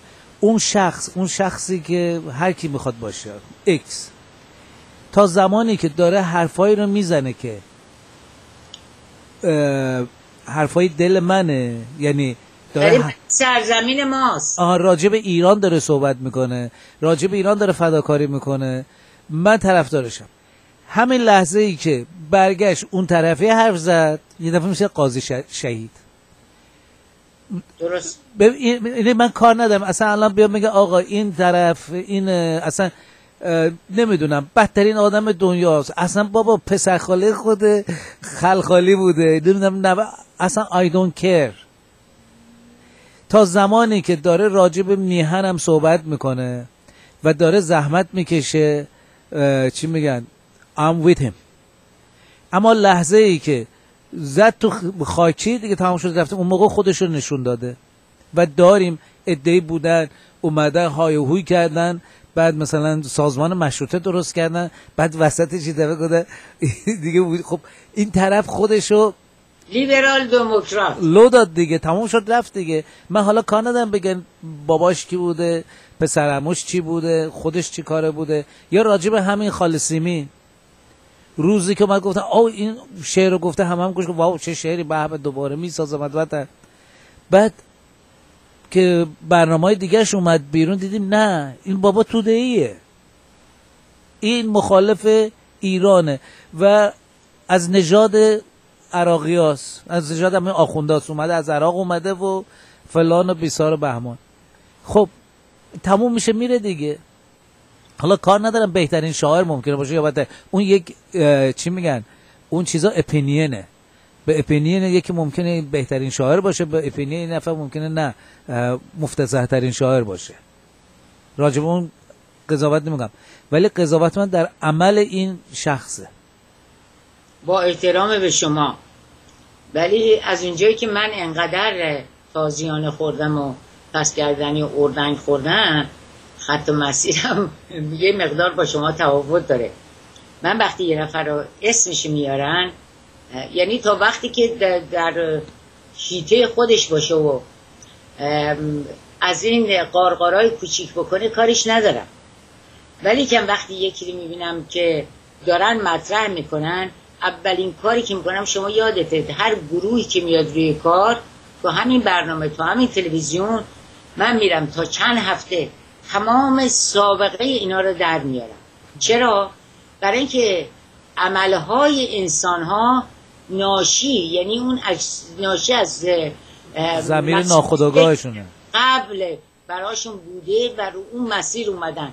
شما یک توده‌ای رو هر چقدر هم که بخوایم بگیم که مثلا به این سمت اومده، چون با اون افکار و اون خط یا یه تندروی از این داعشی ها، شما هر چقدر هم به اینا رو تعلیم بدی، تربیت بدی، اصلا بعد آماری رو که من دیروز داشتم میخوندم راجع به 3000 نفر، 5000 نفر، 500 نفر که رفتن، اینا حتی عده‌ای که از امریکا رفتن توی بهترین از جز بهترین دانش آموزا بودن از نظر همه چی. و یا مثلا دختری که الان جز سرپرست پلیس داعشه، این در یک مدرسه خصوصی در لندن با این بهترین امکانات زندگی کرده.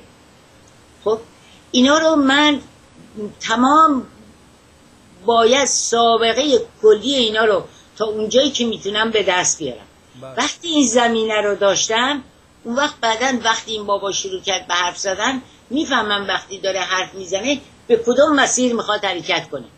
اینی که تا یه ذره انقدری که زیاد من خراب نکردم، اینی که بر این پای است و برای همینم نه تنها در مورد امید عزیز، بلکه هر کس در رابطه با سرزمین من خواست حرکتی کنه، من وظیفه خودم میدونم که بدونم که این کیه، بعد گوشش بدم. بله، به خاطر اینکه شما دیکتاتوری. فقط وقتی دیدم این آدم با همه این سوابق داره حرکت مثبتی انجام میده، بله، تحت هیچ عنوان من نمیام این شخصو بکوبم یا انتقاد کنم ازش. صبر میکنم ببینم این مسیر تا کجا ادامه پیدا میکنه و به محضی که خواست اون 30 ثانیه ها رو بزنه به صحرای کربلا، بیازش میگیرم. اینا من قبول دارم و نه تنها اونجا وای میستم، بلکه تمام این راه اومده رو با سرعت تمام برمیگردم، بدونی که مثلا احساس کنم که آی من فلانه، آی مثلا ازم کم میشه، آی مثلا میگن دیدی که اینطوری گفت اونطوری گفت. نه، اینجا مسئله مملکت، مسئله من نیستم. بله. که این خودخواهی ها بخواد باعث خفه کردنم بشه. ولی در هر صورت باز هم میگم خوشحالم، امیدوارم این پسر خوب عزیز ما و من امیدوارم که بیشتر بیاد روی برنامه ندا تیوی، مثلا راجع به این ویدیوهاش بیاد توضیحاتی بده، چون میهم پرسته و نظر ما هم همینه. اصلا من و شما از دلیلی که با هم داریم همکاری میکنیم همینه که یک جایی باشه که صدای میهم پرستار رو چیز بکنیم، چی میگن، انعکاس بدیم بهش. درست میگم یا نه؟ درسته. همین الان روی همین این فرستندمون با همه این تواناش چند صد نفر فقط روی همین یه دونه محل نیستن، به جز جاهای دیگه که به اصطلاح جعبه‌های تلویزیونی. اما میخوام اینو به شما بگم، من هم امیدوارم افراد دیگه‌ای از این عزیز هموطنمون سرمشق بگیرن، شهامت پیدا کنن. دیگه 35 سال گذشته، 36 سال داره میشه تمام هست و نیست این مملکت از بین رفته و باید از این لاک سکوتشون بیان بیرون، دانسته هاشون رو باید شریک بشن، نترسن از این که ازشون انتقاد کنن، نترسن از این که فحششون بدن. آقای بکام دیگه آخر سالیا من شده بودم مأمور اطلاعات عراق. بله اصلا من شنیدم شما با داعش هم همکاری میکنید. دست شما در به عنوان شوخی. ولی خب خانم حسینی، این واقعا گفتم اگر کسی نیتش درست باشه اهمیت نمیده به اینا. من داشتم اینجا اشخاصی که بعضی از دوستان واسطه شدن، گفتن زنگ بزنید به فلان مثلا شخص بگید بیاد اینجا برنامه اجرا کنه چون در جای دیگه ای نیست. خب ما هم از روی چه بدونم خلوص نیت میگن چی میگن، زنگ زدیم فلانی حالا شما خوبه، بله دوست داری تشریف بیارید اینجا، هر ساعتی رو زمانی رو بیاید مشخص کنیم بیاید صحبت بکنید. بعد میگه او شما رو ستلایت نیستید؟ گفتم نه ما روی داره. صحیح نه. خب ببین این چرا؟ برای اینکه میخواد مطرح بشه، فکر میکنه که رو ستلایت باشه مثلا جمعیت بیشتری نمیبینن، ولی دیگه نمیدونه که اینترنت رو خیلی بیشتر از ستلایت میبینن. این چیزا هم هست. حالا خانم حسینی اگر دوست دارید بریم یه آهنگی گوش کنیم، بریکی بگیریم، برگردیم برنامه قسمت بعدیش رو ادامه بدید.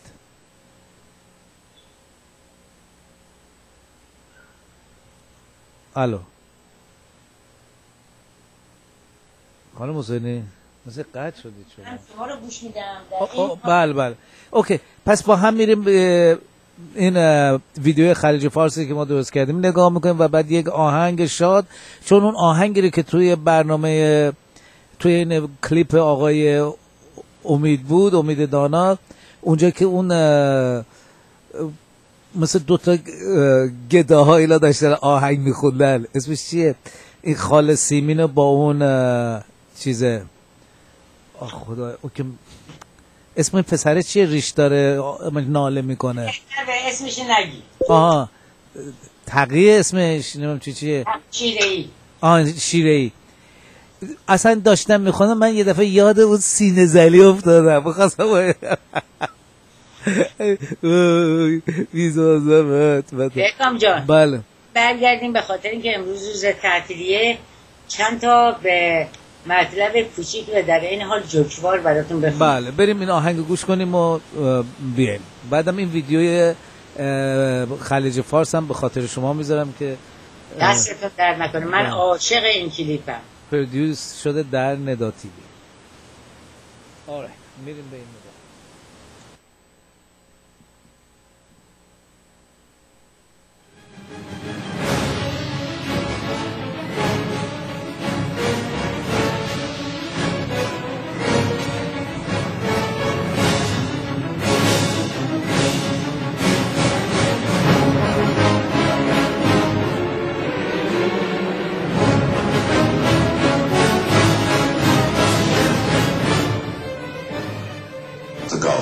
Gulf that you call Persian and they call Arabian. Why do you call it Gulf? You have been to school, haven't you? Yes. What was the name that you have read during your school days? Persian Gulf. All right. But they do call it Arabian Gulf. Well, they can do many things.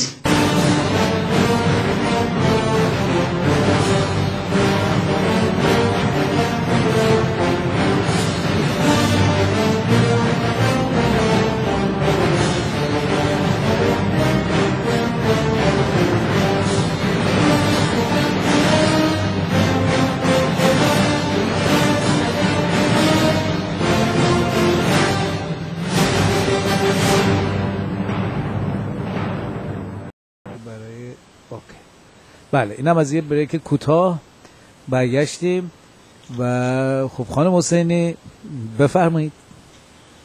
با درود چند باره به عزیزان، چون بالاخره هرچی باشه نباشه الان ویکنده و بخوایم یه خورده از این طنزای نمیشه گفت تلخ ولی خب واقعا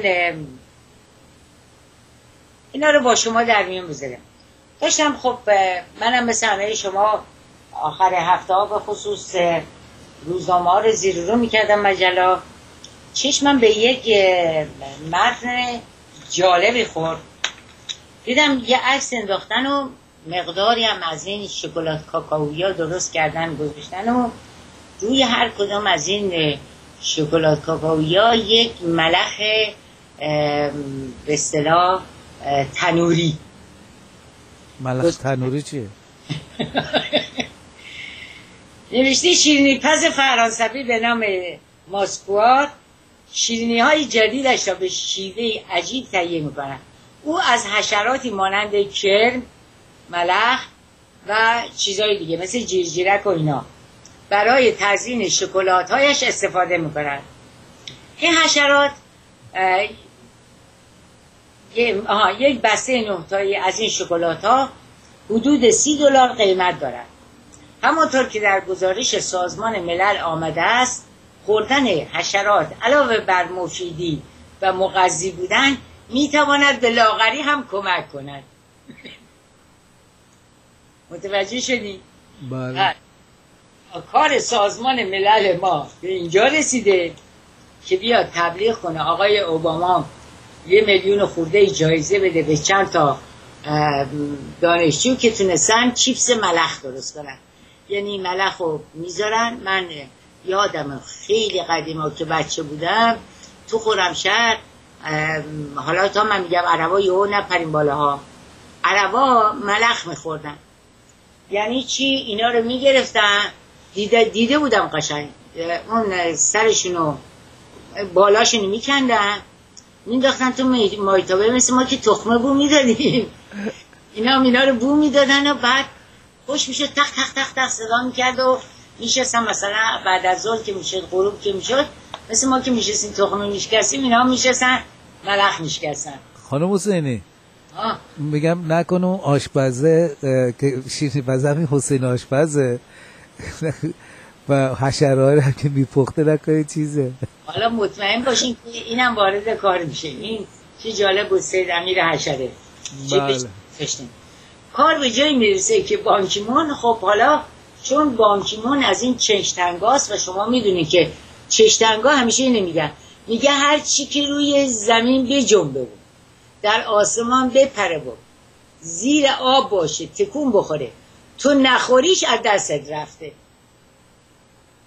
بر اساس این مسئله اومدن گفتن که این حشرات هم مفیدن، هم مغذیان، هم لاغری کمک میکنن. قابل توجه بانوان آقایون چاق که دیگه نرن خودشونو به دست تیغ جراحی بسپارن، از فردا یه دونه از این فولایی که مال از پروانه شکار میکنن بردارن تو خیابونا راه بیفتن، هرچی سوسک و ملخ و اینا شکار کنن و بخورن و نوش جان و موجب سلامتی و لاغریشون بشه. پس اینم از فواید حشره. هی نگید حشره بعده بیچاره حشره پدرشو در بودید. هر مطلب دیگه ای که باش برخورد کردم دیدم که یک خواننده‌ای به نام حیفا وهبی، بله. حاکم شیوخ قطر و بحرین و دبی افتادن تو جون هم دیگه به خاطر زنه. آره بله. حالا براتون میخونمش.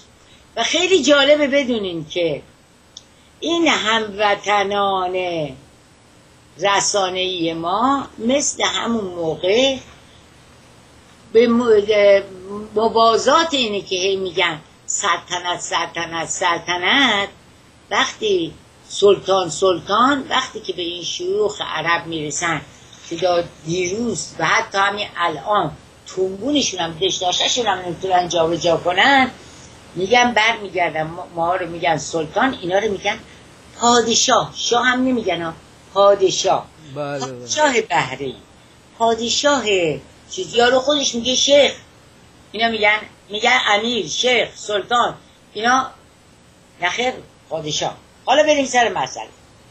به پادشاه ما میرسه میگن چرا بگید پادشاه؟ آره. میگه تعرض شیخ بحرین به خواننده معروف لبنانی و واکنش وی به این اقدام و دخالت نخست وزیر قطر در این ماجرا جنجال برانگیز شد. حالا دخالت شیخ حمد ابن جاسم ابن جابر ابن آل ثانی، خب ضارب و ضرب و شتم حیفا وهبی خواننده معروف لبنانی توسط محافظان شیخ بحرین را متوقف کرد. این روزنامه لبنانی در گزارش روز سه‌شنبه خود نوشت بعد از مشکلی که میان حیفا و وهبی، حالا چه مشکلیه دیگه خودتون مشکل گشا باشین، بین حیفا وهبی و شیخ بحرین به وجود اومد، وی با یکی از خبرنگاران خارجی تماس گرفت و از تعرض شیخ بحرین به وی زمانی که با او در کشتی تفریحیش بوده خبر داد. بر اساس نوشته این روزنامه لبنانی بعد از این حادثه حاکم دبی بلافاصله کشتی تفریحی خود را ارسال کرد و حیفا از کشتی شیخ بحرین به کشتی حاکم دبی منتقل شد. الدیار نوشت حیفا و حاکم دبی از 9 سال پیش با یکدیگر در ارتباط بودند و برای 6 ماه روابط عاشقانه با یکدیگر داشتند، به گونه‌ای که حیفا حدود 2 ماه در قصر وی ساکن بوده و حیفا بارها از شخصیت حاکم دبی سخن گفته. خب پس توی اونجا این میخواسته با این حال و حول کنه، این اعتراض میکنه، تلفن میزنه، دوست پسرش بلافاصله کشتی تفریحیش میفرسته، اون از کشتی تفریحی این برمیارم میذارن تو کشتی تفریحی اون یکی. روزنامه الدیار نوشت شیخ بحرین این خبر را تکذیب کرد و مدعی شده حیفا قصد دارد با این موضوع شهرت خود را بیفزاید. بر اساس گزارش روزنامه الدیار حیفا تا 3 روز در کشتی تفریحی حاکم دبی استراحت خواهد کرد و پس از آن به قطر خواهد رفت. خب حالا باید صبر کنیم. با شیخ بحرین بوده چند روز اون تو کشتی تفریحی اون بوده، بعد رفته تو کشتی تفریحی حاکم دبی 3 روز هم اونجا بوده، بعد از اون میره به قطر و مدتی را در قصری که نخست وزیر قطر به وی هدیه کرده اقامت خواهد داشت. ماشاءالله به این اشتها. متوجه شدی بیکام یا نگرفتی هنوز؟ بله. الدیار لبنان نوشت پس از ماجرای تعرض شیخ بحرین به حیفا وی بلافاصله با نخست وزیر قطر تماس میگیرد و شیخ حمد ابن جاسم پس از گفتگو با شیخ بحرین زمینه را برای انتقال حیفا به کشتی حاکم دبی فراهم میکند. پس شد قطر و دبی و بحرین.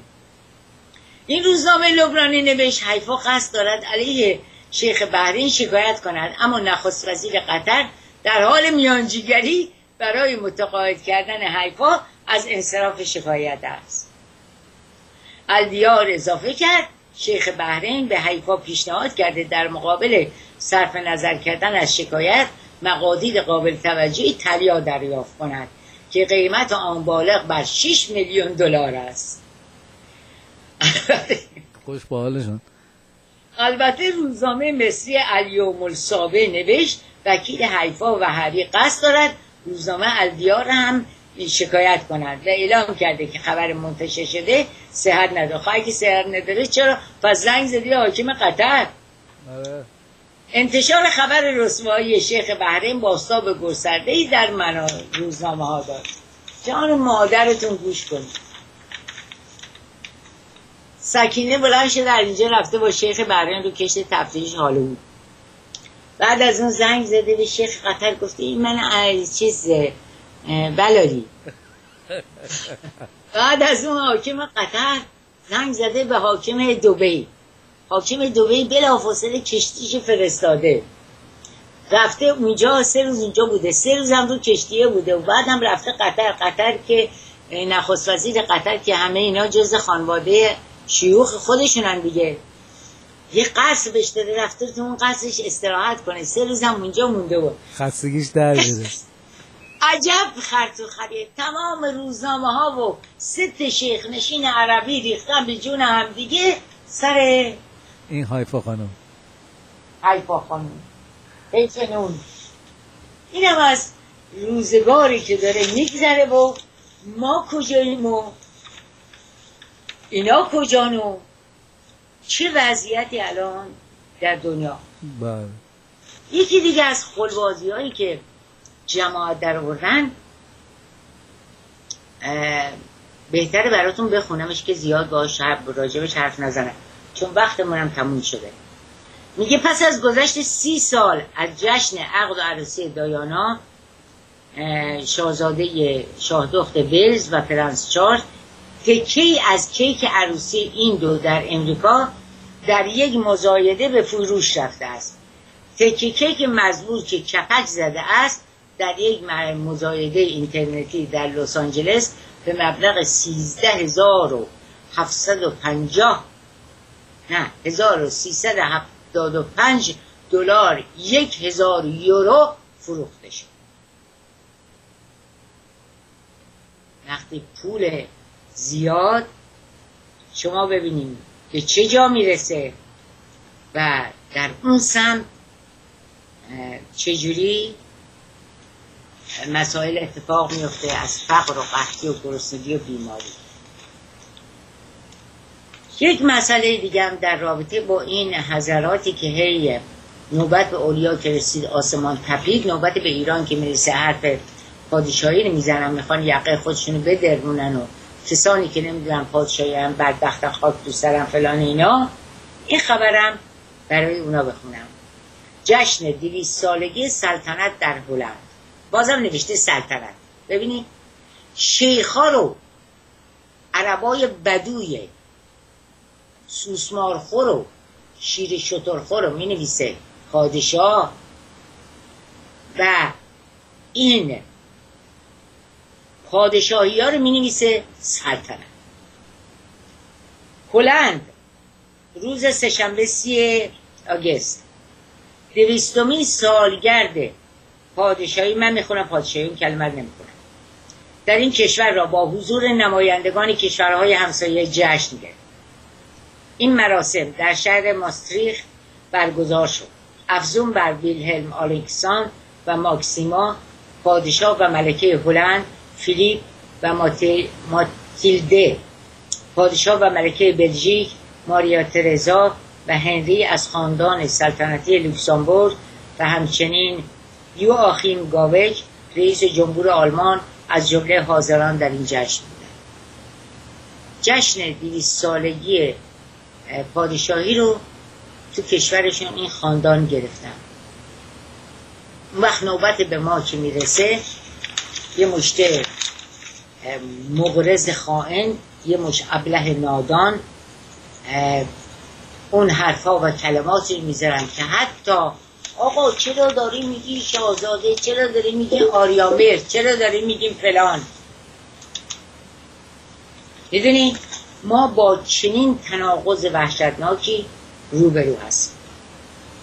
مطلب دیگه ای که سرخط شده بود، اینا رو برای این توی این مطالب انتخاب کردم دارم براتون صحبت میکنم، چون ما مثلا یک قلم تو اون تلویزیون همیشه خواهان توده‌ای حشره کسانی رو داریم که شبانه روز دارن سینه هندوستان میزنن، یعنی شبه قاره‌ای که در اثر استعمار انگلیس به سه قسمت تقسیم شد، تمام منابع ثروتش مثل زالو مکیدن، شد یک کشور فقیر با جمعیتی آواره و بیرون، و حالا چون هیچ چیزی دیگه اون مملکت نداره اومدن چماقی رو درست کردن که دموکراسی هند اگر هرچی که هست دموکراسی. حالا دموکراسی در اصل اگر که بگیریم حکومت مردم بر مردم، و یا این چه دموکراسی که بارها من برای شما از مسائل زیادش گفتم، ولی این یکی رو خوبه بشنویم. در این کشور صاحب دموکراسی، یعنی مردمانی که شعور دارن، ببینید چه حوادثی اتفاق میفته. میگه یک دختر بچه هندی که به دست خویشاوندانش زنده به گور سپرده شده بود از مرگ نجات پیدا کرد. پدرشو یکی دیگه دختر زنده به گور شده پیدا شد در حالی که به شدت ناتوان شده بود. این یکی دیگه است دارم براتون میگم، و به بیمارستان انتقال پیدا یافت و از مرگ جان به در بود. پدر و عموی این دختر به توصیه یک روحانی میخواستن با قربانی کردن او سلامت سایر فرزندان خود را تضمین کنند. یعنی میان یه نوزاد دختری رو که به دنیا آمده بوده میبرن زنده دفنش میکنن، که اون روحانی دهشون گفته بوده که این برای، حالا اینم تو ده نیست راستی، توی ایالت اوتار پرادش. باز 2 مرتبه میگه سال گذشته گزارش شد که در ایالت ماداهیا پرادش در مرکز این کشور یک دختر نوزاد که والدینش او را در جنگل رها کرده و رفته بودند در اثر زخم‌هایی که برداشته بود در بیمارستان درگذشت. خب میگه که اینها،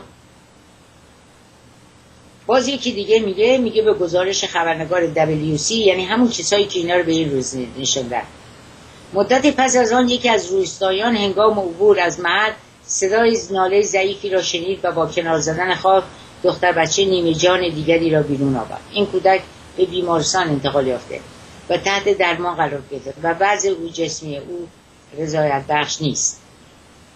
دلیل اقدام اینها میگه در هند که دختر بچه ها رو به قتل میرسونن، میگه یه چیز غیر عادی نیست. شما نگاه کنید، میگه یه چیز غیر عادی نیست، زیرا زنان از نظر اجتماعی با تبعیض مواجه هستند. به خصوص در میان جوامع فقیرتر هند دختران نوعی بار مالی برای خانواده اضافه میشن، به حساب میآیند. خب شما نگاه کنید، من چیزای خیلی دیگه ای هم خونده بودم در مورد اینی که حتی وقتی که این دخترها رو شوهر میدن، چون باید مقدار زیادی پول بدن به خانواده پسر، هرچی که این پول کمتر باشه بدبختی این زن بیشتره. یعنی حرف از دموکراسی میزنن ولی چیزی به اون عنوان مطرح نیست. و بعد مصیبت، یعنی بدبختی اینی که آدمایی که ادعای فهم و شعور میکنن میشنن تو تلویزیونهای ما هی تبلیغ میکنن در این دموکراسی، و مصیبت اونجاست که ابله‌تر از منی میره اونجا و سینه میزنه پای این. بر صورت این وضعیت حاضر جهان ماست.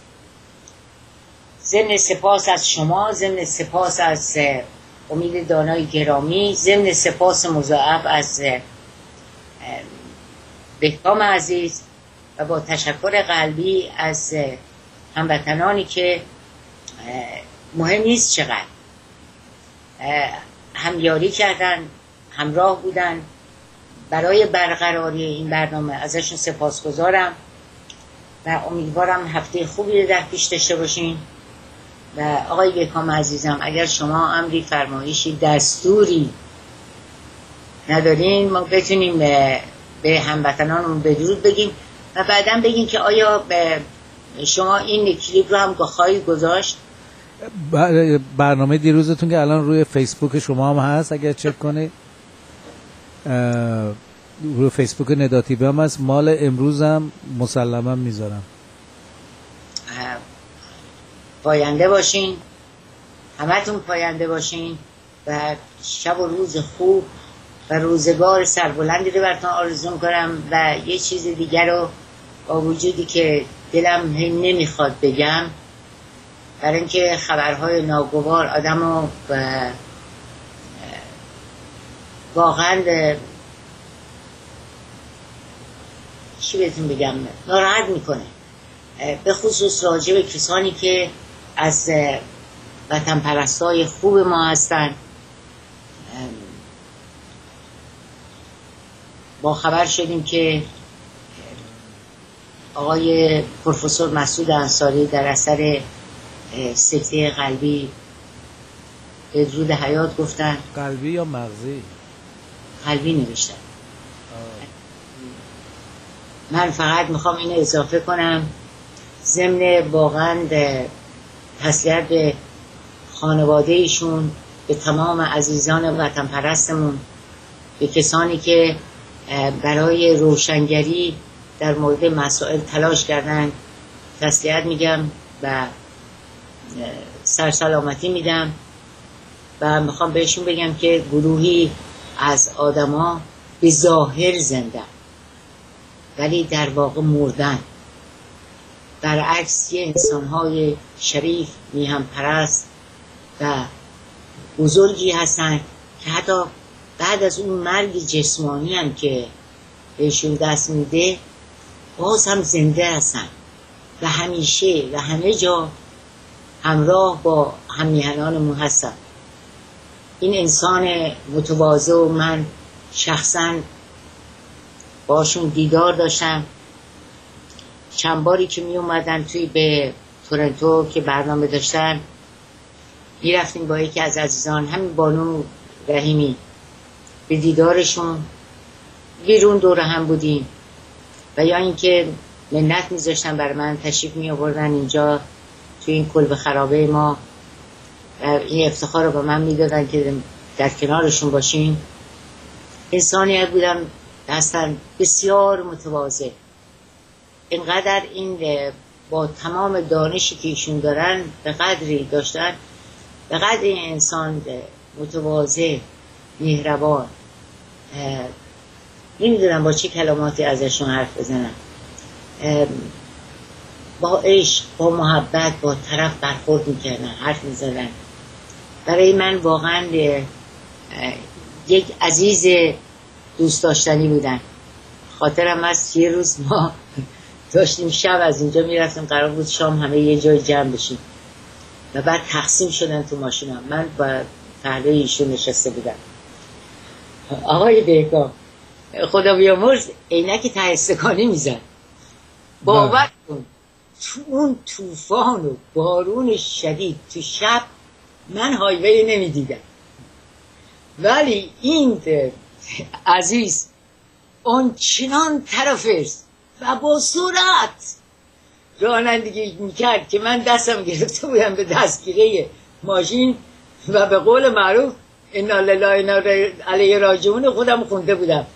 اون چنان با سرعت میرفت که ما تا در چشم به هم زدن یک فاصله بسیار دور رو رسیدیم به محلی که رستورانی که باید میدیم. گفتم آقای انصاری شما از اینجا تا نیویورک چقدر میری؟ خب من چند ساعته میرم.